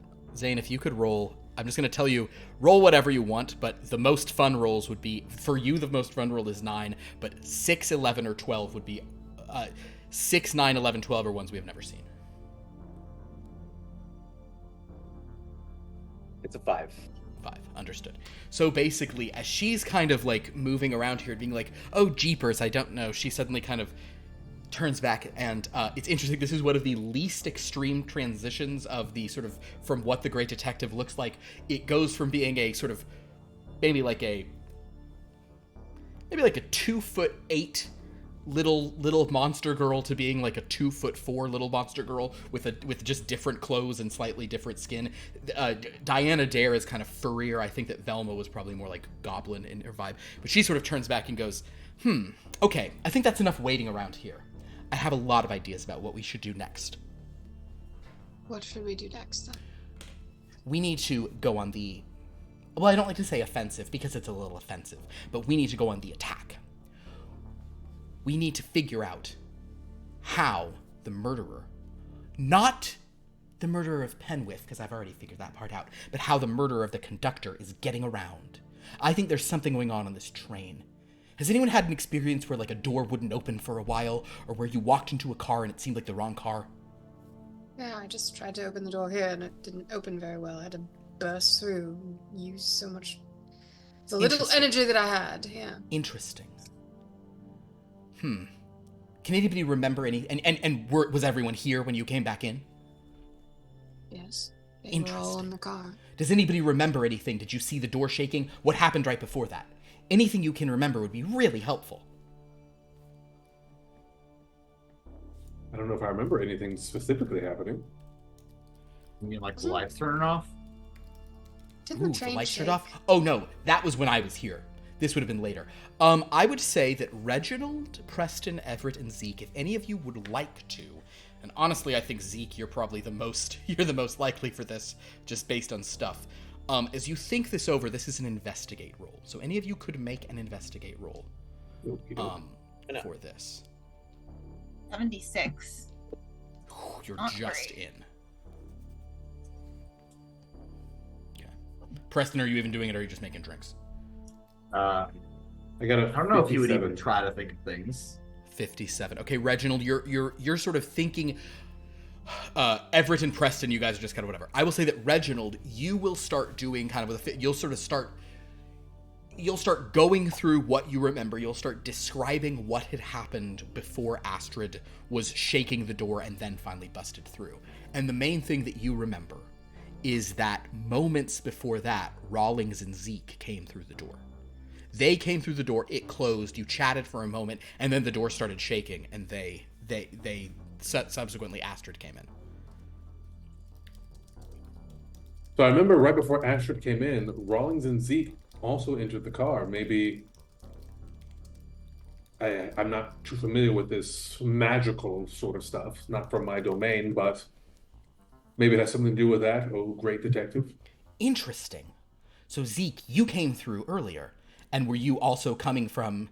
So you came through the dining car a little bit before Astrid. Did you see Astrid as you were coming through? Astrid, did you see Zeke coming through? I don't think so. And I Zeke, didn't see anybody coming through. interesting. No. Interesting. Zeke, you actually remember, and with your role, you've basically deduced this. You were not in the dining car. You entered directly from a different car, the director's coach. Right, yeah, because we didn't I have... came in from the lower decks, right? You both came in from the same door at sort of the like rear end of this car, this lounge you're all in now. But Zeke and Rawlings entered, and then a moment later, Astrid tried to come through and couldn't, and then had to force it open and came in from the next car, being the dining car. So Zeke, you're realizing that director's car may be able to move the coaches at will. It's like Perhaps an the infinity train doors situation. Exactly. Maybe the doors are not always going where it seems like they would go. Huh. Yeah, because Can we leave right now? Like, can we try to open the door now? If you go and open the door, Astrid, and you kind of look through the connector car, what is beyond is the dining room. Okay. Yeah.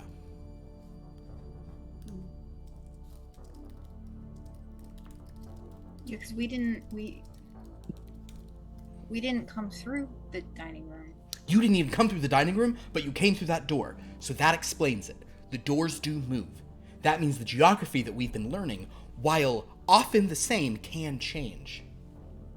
That's explaining a lot. So how is this train not haunted again? Oh, it's very haunted. And full of death and horrible stuff. But Well, we'll still solve the mystery.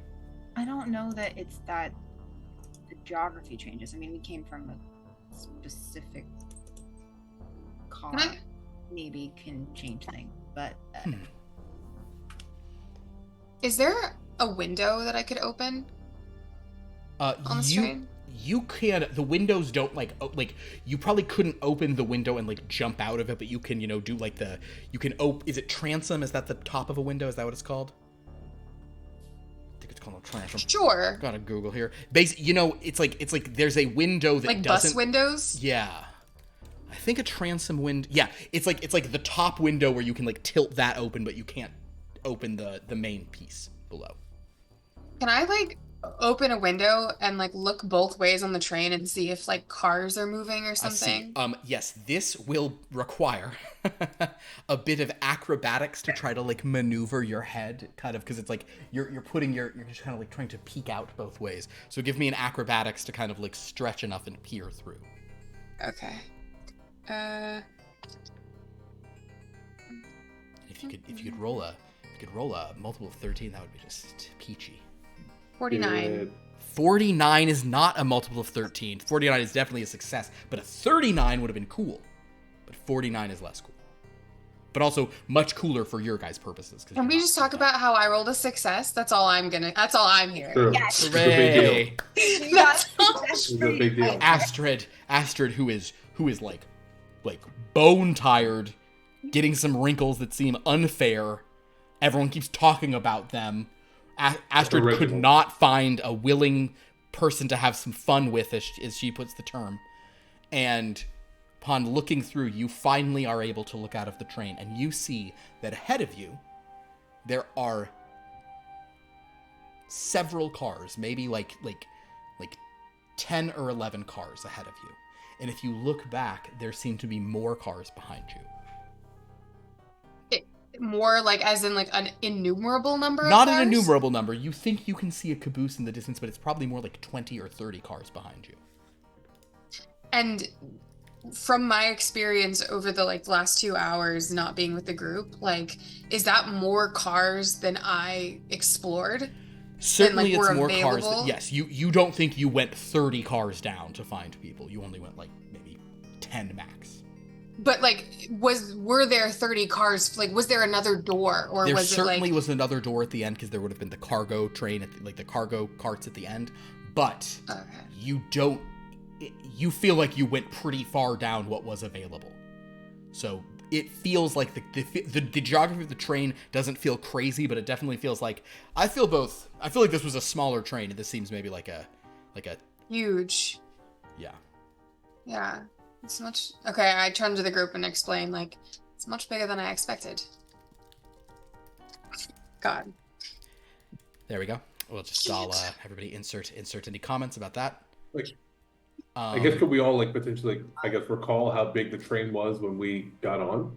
The train did not appear to be 40 cars when it pulled up at a station. It did not. That seems pretty big. Astrid, I actually would like for you, while you succeeded at that. I'm sorry to have you do another roll, but let's give it a shot. And if you'd like to, I know you have precious power, so you may not want to spend it on trying to. But if you wanted to increase your gauge, you could do it so the loss would be more heartbreaking when you roll just outside of that. If you'd like to, please give me a look roll as you're trying to peer. Okay. Yes. And just to speed things along on Astrid's behalf, Dan, would you give me a D13 roll? Yeah. It's a success. 34. A success. I love it. 2 successes. 8. Very good. Astrid, you look around and you look out the front. Then you look back, but then you have there's some glimmer of something as you sort of turn your head back, and it's still pretty cloudy and dark out.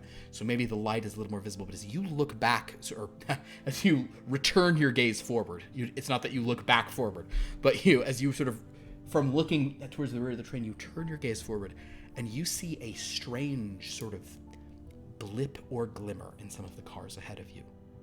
One in which it looks like one of the cars, maybe third or fourth from the front, suddenly shifts and is 8 back. The cars almost seem to go kind of in this strange momentary shuffle that it's like a blink and you miss it, and it's only because you were literally looking at the writing on one, and now suddenly that writing's closer and things had moved. So yes, you think these cars are moving of their own at times. I think the cars are moving. Definitely think the cars are moving. Can somebody else take a look out the window, maybe with better eyes?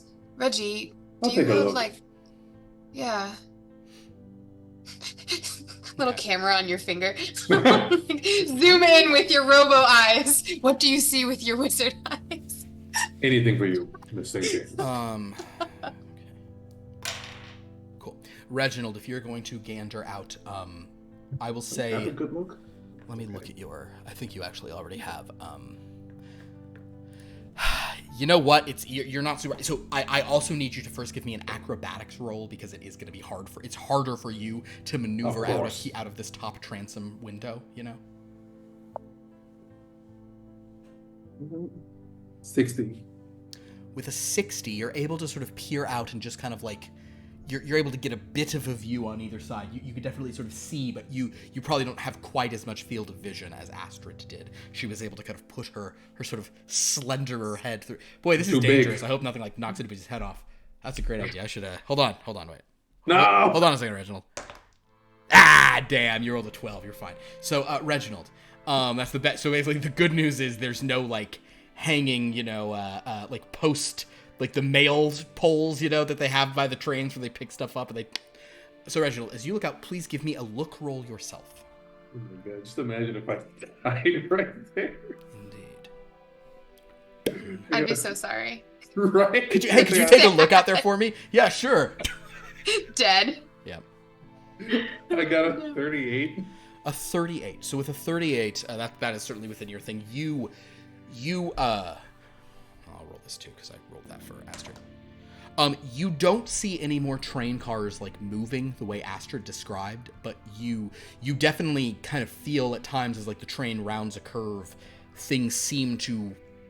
the train seems to be an odd length. Something about it is not quite right. You're seeing clearly, so you're confident you're not like missing stuff, but just the angles you're getting, you don't happen to see any trains shift, any cars shift around. I didn't see any cars moving, but I can't quite put my finger on it. I get a weird feeling looking at this train when it moves. Do you want to go exploring? Anything with you. I think that's just called motion sickness. But I'm No, a cyborg, I don't get motion sickness. And I definitely saw the trains moving.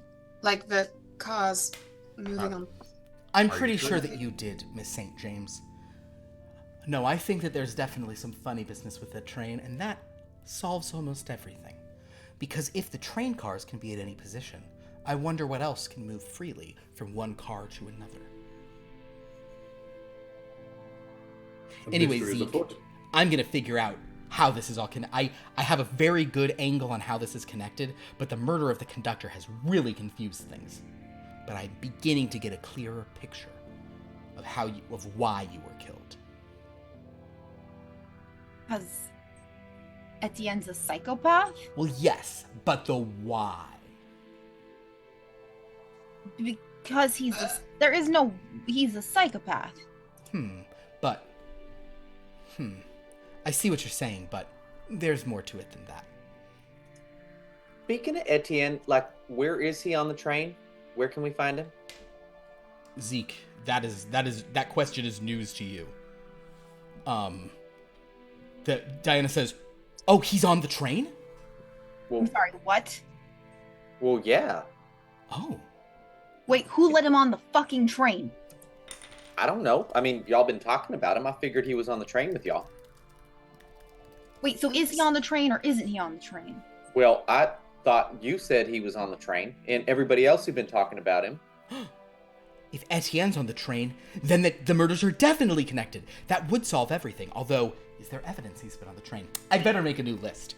I'm going to check in with Medina and Rawlings. Are the two of you, did you guys want to say more? Or are you cool to return to the group at this point? Did you have more questions, Rawlings? For now, I have no other questions. We'll say that at this point, Medina and Rawlings return.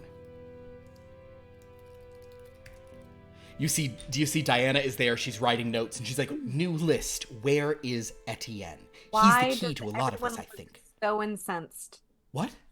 No, you two are alive. Oh, hello, Miss Wonderful. Lake. Hello, Mr. Rawlings. Have either of you seen Mr. Rene? Is that his last name? Mr. Etienne Rene?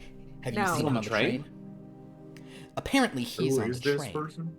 Nah, I have not seen I don't him. know who this person is. Wait, isn't that the guy that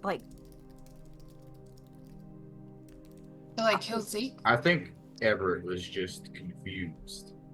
Well, okay. That's probably not good. But you're sure he's not on the train? Well, not anymore. I've not seen him myself.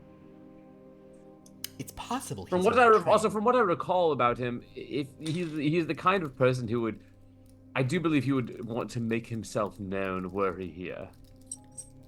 why? He likes Apparently, attention. he's a He's psychopath. a psychopath. Well, I mean, I don't know if people I don't know if psychopath is the right term. Right? It doesn't for one to be a psychopath. Does one not need to be a human operating in human society? Oh, he's not a human? What is he? Well, he's an angel. Oh, that's sweet. Not That's so kind of you. That Right. explains everything, Mr. Rawlings. That not explains absolutely everything. Does it if he's not here? But what if he is here? Wait. We're on a how does train that in the explain underworld. Everything. If he's an angel, that means maybe, just maybe, he's an angel from somewhere else.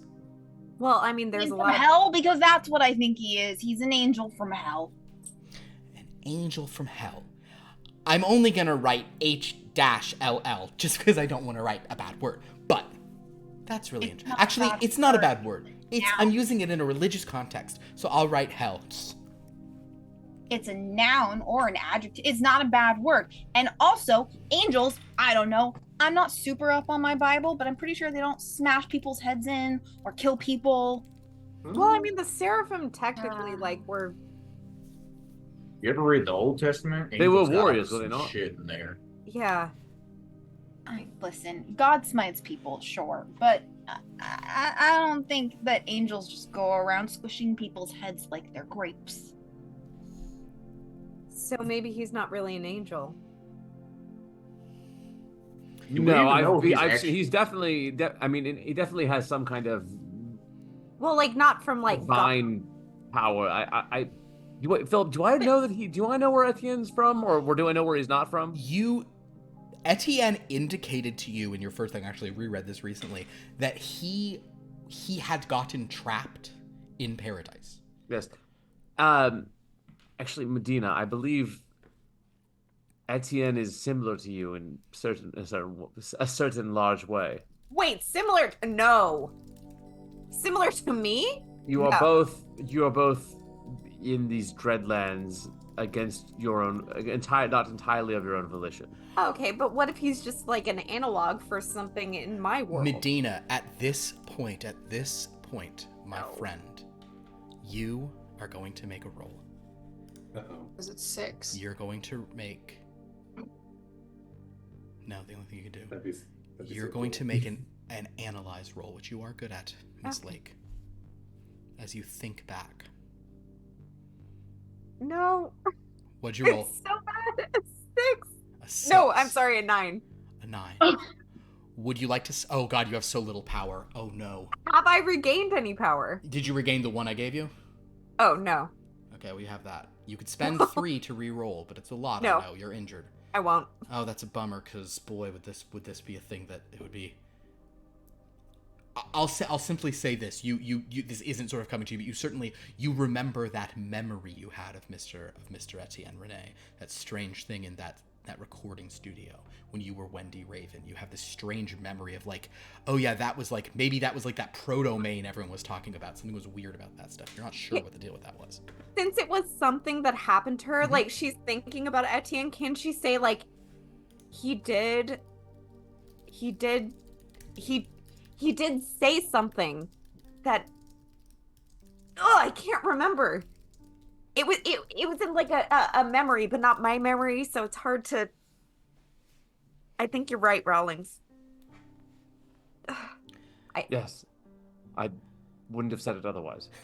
I'm sorry. Would that have been like, even though I failed, like I can say that, right? I think you can say that much. Okay. Well, At this point, as Medina is like struggling to like, yeah, there's something about, yes, but you can't put it together, you can't figure it out. At this point, Diana says, all right, I have an idea, but we're gonna have to figure this out before we... And suddenly, you guys feel the train beginning to slow, and an announcement comes over and says, we'll say that Director Vertebral has to do this himself since the conductor is unavoidably dead, unundeaded. You'll hear Director Vertebral's voice and say, ladies and gentlemen of the Dreadland Express, we will be arriving in Merc Station in just a matter of moments. We appreciate your patience with our delay, and we look forward to a much speedier leg of our journey following from here. And Diana says, oh dear. Okay, well, I'm not sure how much time we'll have for this. And it is at this time that, as the train begins to slow, Rawlings, you're coming upon some thoughts with Medina and this Etienne. Medina is trying to remember something, but your mind is swirling with a lot of possibilities. I would like for you, Rawlings, my friend, Yes. to make I want you to make an analyze roll, and I want you to add your dread mythos to it. So 35. 15 to 85. This is going to be a progressive roll, so the tighter to 50 you can do, the better, but you'll get some degree of success within any part of your gauge. 62. 62 is fairly tight, is pretty close in there. Rawlings, as your mind begins to go, you begin to realize that, yes, Etienne and Medina, they are special. And so, based on things he said, was that fleecing schemester. He also came from somewhere else.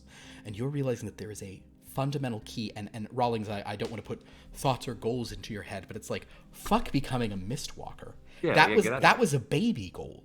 Yeah. The big boy goal is getting out of here and going to wherever they are. I'm already there. You're there. And you begin to realize that you need to like Dracula, Darkmoor. No, you need to figure this out. And there's a small part of you that thinks you want to get off in Merc Station, that thinks maybe you need to go to the Merc Library. You've researched there before, or to one of the many universities there. You need to do some hard research in your home turf where you're going to be the fastest at researching. It's kind of a thing of like you've studied abroad, you even died, but now you want to come home. So as you're thinking of going to Merc, as your mind settles on that, all of you watch as suddenly Rawlings seems to like half lose consciousness, and then it's as if he's pulled down into the floor and he disappears. Well, that's something you don't see every day. I might need another whiskey. Did he just go through the floor? I think he's a magician. That I've seen stuff like that before at the fair. Ah, Yes. me too. I've also seen stuff like that before, but there's usually like a trick or something to Well, it. a good magician generally doesn't let you see what the trick is. Wait, is there Right. in the room? A what? Is there a phone or a servant? There or is a something? phone on the wall, yes. Okay, can I just? Zeke's gonna go pick up the phone and say this is the return. Yes, you grab a phone and say, "This is the returned." And a voice says, "How may I direct your call?" Can I? Director's office. Oh, you are in danger. We've just grabbed someone who is having a bad idea. Would you like to come there as well? Yeah, I'd like to check up on him. Thank you. Understood. And you guys watch as Zeke talks into the phone and then also seems to be like grabbed down into the floor. All right. Well, I'm going to pick up Astrid and stand on a chair. You gallantly pick her up in a perfect romance cover pose. Yeah. What are we doing, Reginald? And well, clearly there's something wrong with the floor. watching you do that, the boxer goes, "Got it," and he just grabs Medina and he's like, "I'm not touching anything. I'm not touching anything," and he stands her on a chair too. I'm not accusing you of touching me. Fine. I appreciate what you're doing because the floor is lava right now. Wait, the floor is lava? Holy shit! No. What? Is it burning? Figure of speech. What? It's figure of speech. It's not. The floor is lava is a figure of speech. I'm pretty almost positive that's not true. That's what? It's not. That's but random as hell, Medina. It's dangerous. It's from my childhood. God, your child was fucked up. Well, yeah. Everett and Preston, are you guys still remaining on the floor? Preston's gonna walk over to that phone and like tap the floor with his foot, see if it's sturdy. Seems totally sturdy. Pick the phone up. Hello? This phone is for crew use only, but we will send a porter there for a moment if you need anything. Click. That was rude. I hang up. They don't What? have good customer service on the phones. What did they say? they said this phone is for crew use only, and then they'd send a porter if we needed something. And then they hung up on me. Very rude, in my opinion. Absolutely. What did Zeke say to the phone? I didn't quite catch it. Something like, do you want to check up on Rawlings? At this point, as this is going on and you guys are wondering, Everett, you feel a presence. Oh no. And though the presence is something that you have felt in your mind, you're now feeling it through your whole throbbing body. And as you suddenly go to the window and look, you see the train is pulling up at Merc Station. And though this is a massive platform, it is strangely, almost eerily empty. Except for one figure, who looks fine as hell. Standing there in his black cloak with his flared collar, an old-fashioned suit but with a red medallion, a red ribbon with a gold medallion, his hair in a widow's peak, his features aristocratic, handsome, and hard-fucking. You see Count Dracula stands alone on the platform waiting for this train with a look of smug victory as it pulls up, and he sees you in the window, and he gives you the most barely imperceptible as you pull forward. The train comes to a stop. I'm now going, so as you guys sort of, the rest of you also see this figure on the platform. Medina, what you see is like Dracula. Like, iconic Dracula is standing out there. And I think, you did meet Dracula. Yes. Yes, you met him before you guys absconded and then Sarah showed up. You never saw Sarah, but you saw Dracula. So you're like, oh shit, Dracula's here. Zeke, you know Dracula from like stories and movies. He is a character who's existed in your world. You see him to Astrid, you recognize it, but there is a vibe of like, whoa, that guy dressed like Dracula, that's weird. Reginald, you simply see a very well-dressed man. You know, game recognized game. This guy, right? This guy's fancy. Preston, you just see like a weird witch. Yeah, so weird what? A weird what? You just see a weird like rich dude around him. Okay. Medina's like this in the boxer's arm. Box is like, oh shit. We're just total contrast. Yeah. But we're actually going to cut. So as you guys see Dracula standing there, we're going to cut back to the director's coach, where Rawlings is sitting in a chair, fast asleep, and Zeke has suddenly arrived in a chair, not asleep. The director Vertebral enters the room once again and says, yes, Passenger Thomas. Did you feel unsafe as well? We did not detect any danger to you. No, but I figured if there was danger, they took him. I didn't want to be in there anymore. Oh, I'm so sorry, Passenger Thomas. The danger to Rawlings would have been entirely self-inflicted. We thought it best he remain on the train. Merc would not be safe for him. We were doing a bit of light mind reading, and it seemed he was getting a rather dangerous idea. Don't worry. If you'd like to return to the other passengers, we're going to keep Rawlings here for a while until it is safe for him to return. But you are welcome to return with the others. What exactly was he doing that was so dangerous to himself? He wanted to seek out knowledge. Believe me, it is always much better to ignore knowledge and seek only comfort and fine dining. I mean, that's been my motto, but school didn't always appreciate it. Passenger Thomas, you are absolutely exemplary. Please know that any charges you put to your room will be complimentary. In addition, we have taken the liberty of deactivating the ghost buttons in your room entirely. Oh, You'll fantastic. have no hauntings. We would not want to disturb you at all. Just enjoy the ride. Solve the mystery. It can be very fun, especially because you cannot be targeted. Cool. Excuse me, I'm so sorry. And he kind of goes over and there's like a blinking light and he picks up the phone. Yes? What do you mean? The platform's empty except for... What? He hangs up the phone and goes to a window and looks out and says, fuck. What? If you go to the window too, Zeke, I was saying who you saw earlier, but I actually remembered you weren't in the room. But you look out and you see Dracula is standing on the platform. Cool. Great. By the way, is Etienne on the train? I don't believe there is an Etienne on the train. No. Thank God. Keep it that way. And Understood. maybe we don't stop here? Unfortunately, there are a few passengers who need to disembark, but not you or Mr. Rawlings. Nevertheless, if this gentleman here does not have a ticket, even if he is the Prince of Darkness, perhaps we can... Well, no, actually.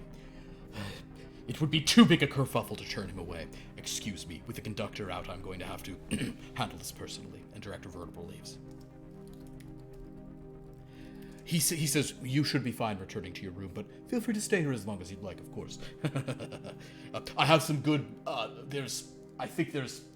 no, that's paint thinner, never mind, don't drink that. And he just walks out. And as he exits the room, Zeke, and you look at a Rawlings who looks like he will probably be asleep for, maybe four upcoming sessions of a thing, maybe, kind of a situation. Yes, Rawlings? Am I dreaming at all right now? Roll a d13. Roll a 13, roll a 13, roll a 13, roll a 13. Roll 2 13s in a row right now. It's a 10. You are dreaming, Rawlings. Whether or not you can dream walk is something that maybe we'll talk about when you return. But at this moment, as basically Zeke from a hidden place, Everett and Preston from the floor, Medina the boxer, Astrid and Reginald from up on chairs all stare out the window at Dracula. That is where we'll end our session. And everybody, I just want to point out that this is chapter 129 of Blood from a Stone, which means that next week, 130 Wow. is a multiple of 13. Can I just ask, was there a mind conversation between Dracula and Everett? There doesn't need to be. Right now, Dracula doesn't need to go into Everett's mind to tell him the filthy things they're going to do to each other, because he's telling him with his eyes. When he's looking at him with his eyes are saying. I shouldn't say that. The point is, his eyes are saying certain things.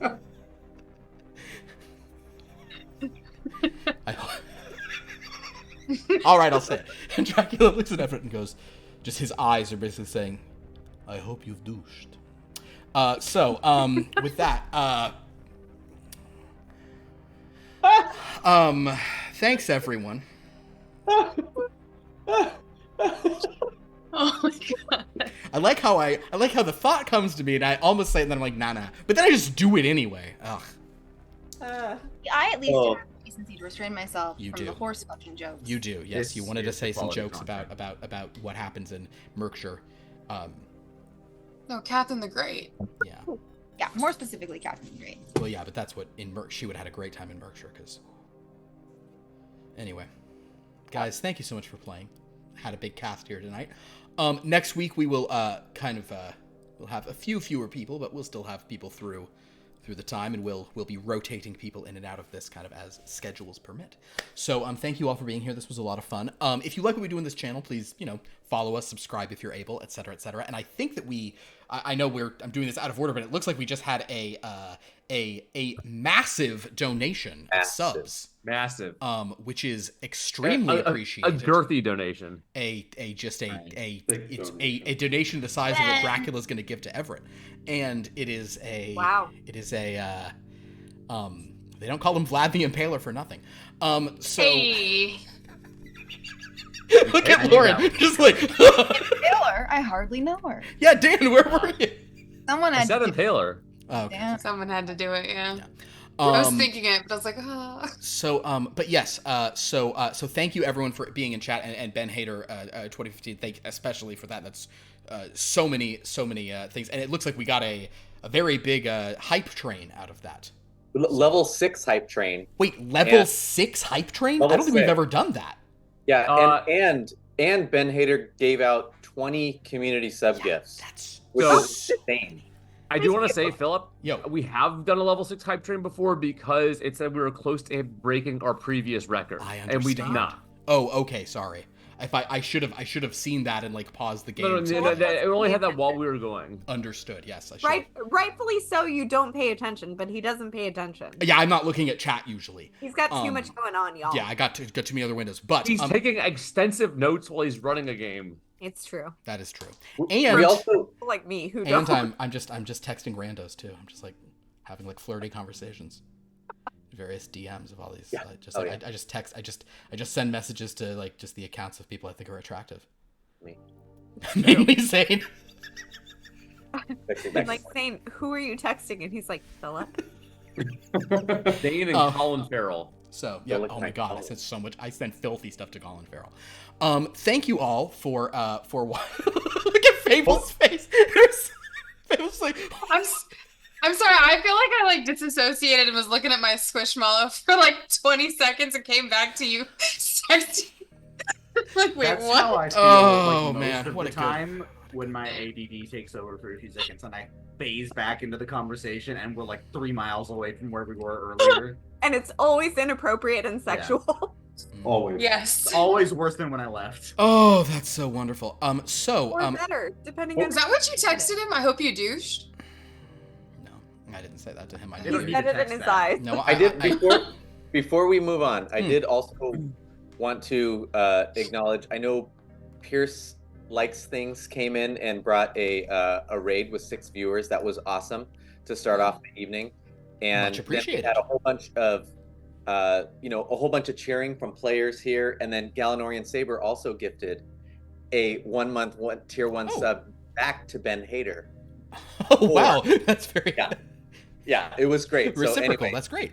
it was a very joyous time of giving. Well, that is It very is. appreciated. And we want to extend a very happy birthday to Midnight Morticia. Thank you so much for spending your birthday Friday Thank you with so much. us. Happy Happy birthday! birthday! Happy birthday. Happy birthday.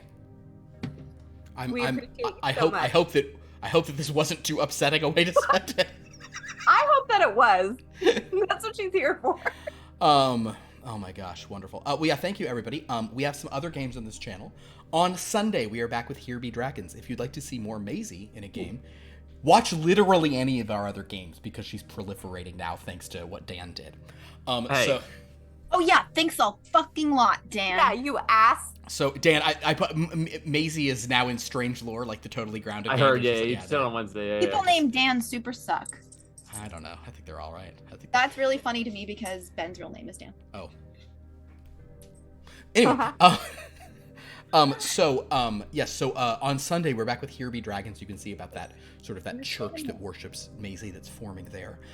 You can join us on Monday for the premiere of the Dreamlands, our brand new meta show, where we are the Sounds Dreamlands. familiar. Whoa, sounds very familiar based on this. Yes, where a group of characters and individuals. I shouldn't call them characters because they're actual people. But they're also our characters left over from Lost Lore Academia hanging out in this place.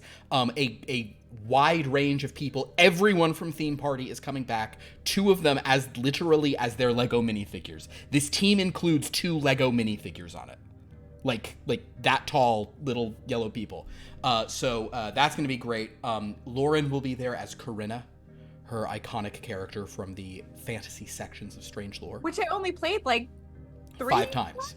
5? 5. We did that the first 5 sessions, and then we never went back to the fantasy world. So she'll get to follow along the fantasy world there, as the other game is just Glad. about 1940s office simulator and abusive relationship. No, but I love that game so much because like you're not an NPC, you're an actual player in that game. It has kind of gotten to the point that Ted Fountain is close to a player, and it's gonna be You are very much a player in that game. oh god, it's gonna hey. It's gonna be really. I'm the Strange Master in that game, so yeah. No one will. No, we refuse. We refuse. We refuse. When I said the person the GM for that game, I called it Strange Master. I explained that in some other thing, and KJ goes, "You're saying you're the Vagina Master? You're saying in that game you're the Vagina Master?" And I said, "You said it. I didn't say it." Anyway, that's on Monday. Join us for Dreamlands. We've got the whole crew there. We have so that'll be Kevin from Lost Lore Academia is there, as well as Felicia from Lost Lore Academia will be in that game as well, and also KJ will be in that game. from Lost Lore Academia. Not necessarily playing their Lost Lore Academia characters, but it's gonna be a lot of fun. Gotta be a big game, kind of like this one. A lot of players, but I'm sure we'll have people in and out. And it's gonna be a meta game exploring all sorts of corners of all the different games on the channel. So yes, that is Monday. On Wednesday, we're back with more Top Flight Tales. Top Flight Tales issue 2 introduced us to Neon Flight, which was rad. We've got a lot of very fun characters and future stuff, and we had mini series of surprises, and Pierce showed up as the Mecha Dinosaurian, and that was exciting, and it only got crazier from there. Lauren, did you hear about what happened to Frankie? No. As soon as the game started, Frankie got impaled by a piece of glass. As soon as it started, she had glass through her heart. And then the Cloak of the Grave broke out of a thing people were stealing, and she became Ghost Woman. Jesus Christ. So now she's Ghost Woman. The Ghost Man of the future. Cool, but ow. Yeah, it was rough. Yeah. So, it's fun stuff. So join us for that. And then a week from tonight, chapter 130 of Blood from a Stone. It's going to be awesome. I'm really excited. So please join us for that. It's going to be a lot of fun as Dracula gets on the train. And but what's going to go on with Dracula and Everett when Dracula realizes he was summoned here and Etienne is not present? Oh no. How's that going to affect their psychosexual relationship? I don't know. You need conflict to bond. That is true. Oh. You guys are going to... Oh, and the makeup sex is going to be... indecent. All right, so... so that's what we have going on the channel. Go to our Discord to communicate with us. Go to our YouTube to watch old episodes. Go to the wiki that Sophia has set up, and many people have contributed to sort of check out all the ways they've got more summaries and ways these games intersect. It's really cool stuff. We also have recaps of all the games on our Discord. I should always mention that. Yeah. Also, please follow all these wonderful players and all the cool stuff they do on the internet. But don't follow them if they're not on the internet. That would be weird. That's true. Yeah, please don't follow us in real life. That'd be scary. Yeah, I feel like I've now put that out there, and that was a mistake. So thank you all. Would any of you like to plug any specific things you have going on? I have been playing consistently on my channel. Horror games on my Twitch channel. Am I good at them? No. But you can watch me play them on my channel, and eventually I'll get around to, I will say hi in the chat, eventually I'll get around to playing other games more frequently, and I might pop in every now and again. And that's what's going on my The one channel. you were playing last night was unpleasant. Oh, it's horrifying, but the thing is, it wouldn't be so bad if I personally wasn't so bad at these games. It's a bummer, yeah.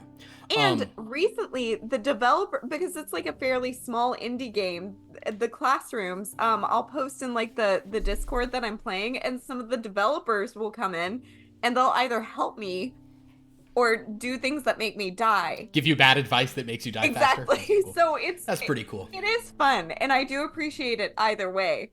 But I'm not good at these games. All right. But you can watch me fail. It is pretty fun. You should all check it out. And I get scared very easily, and the level I'm on currently monitors your mic, and y'all know I can't be quiet. So see what happens. Very good.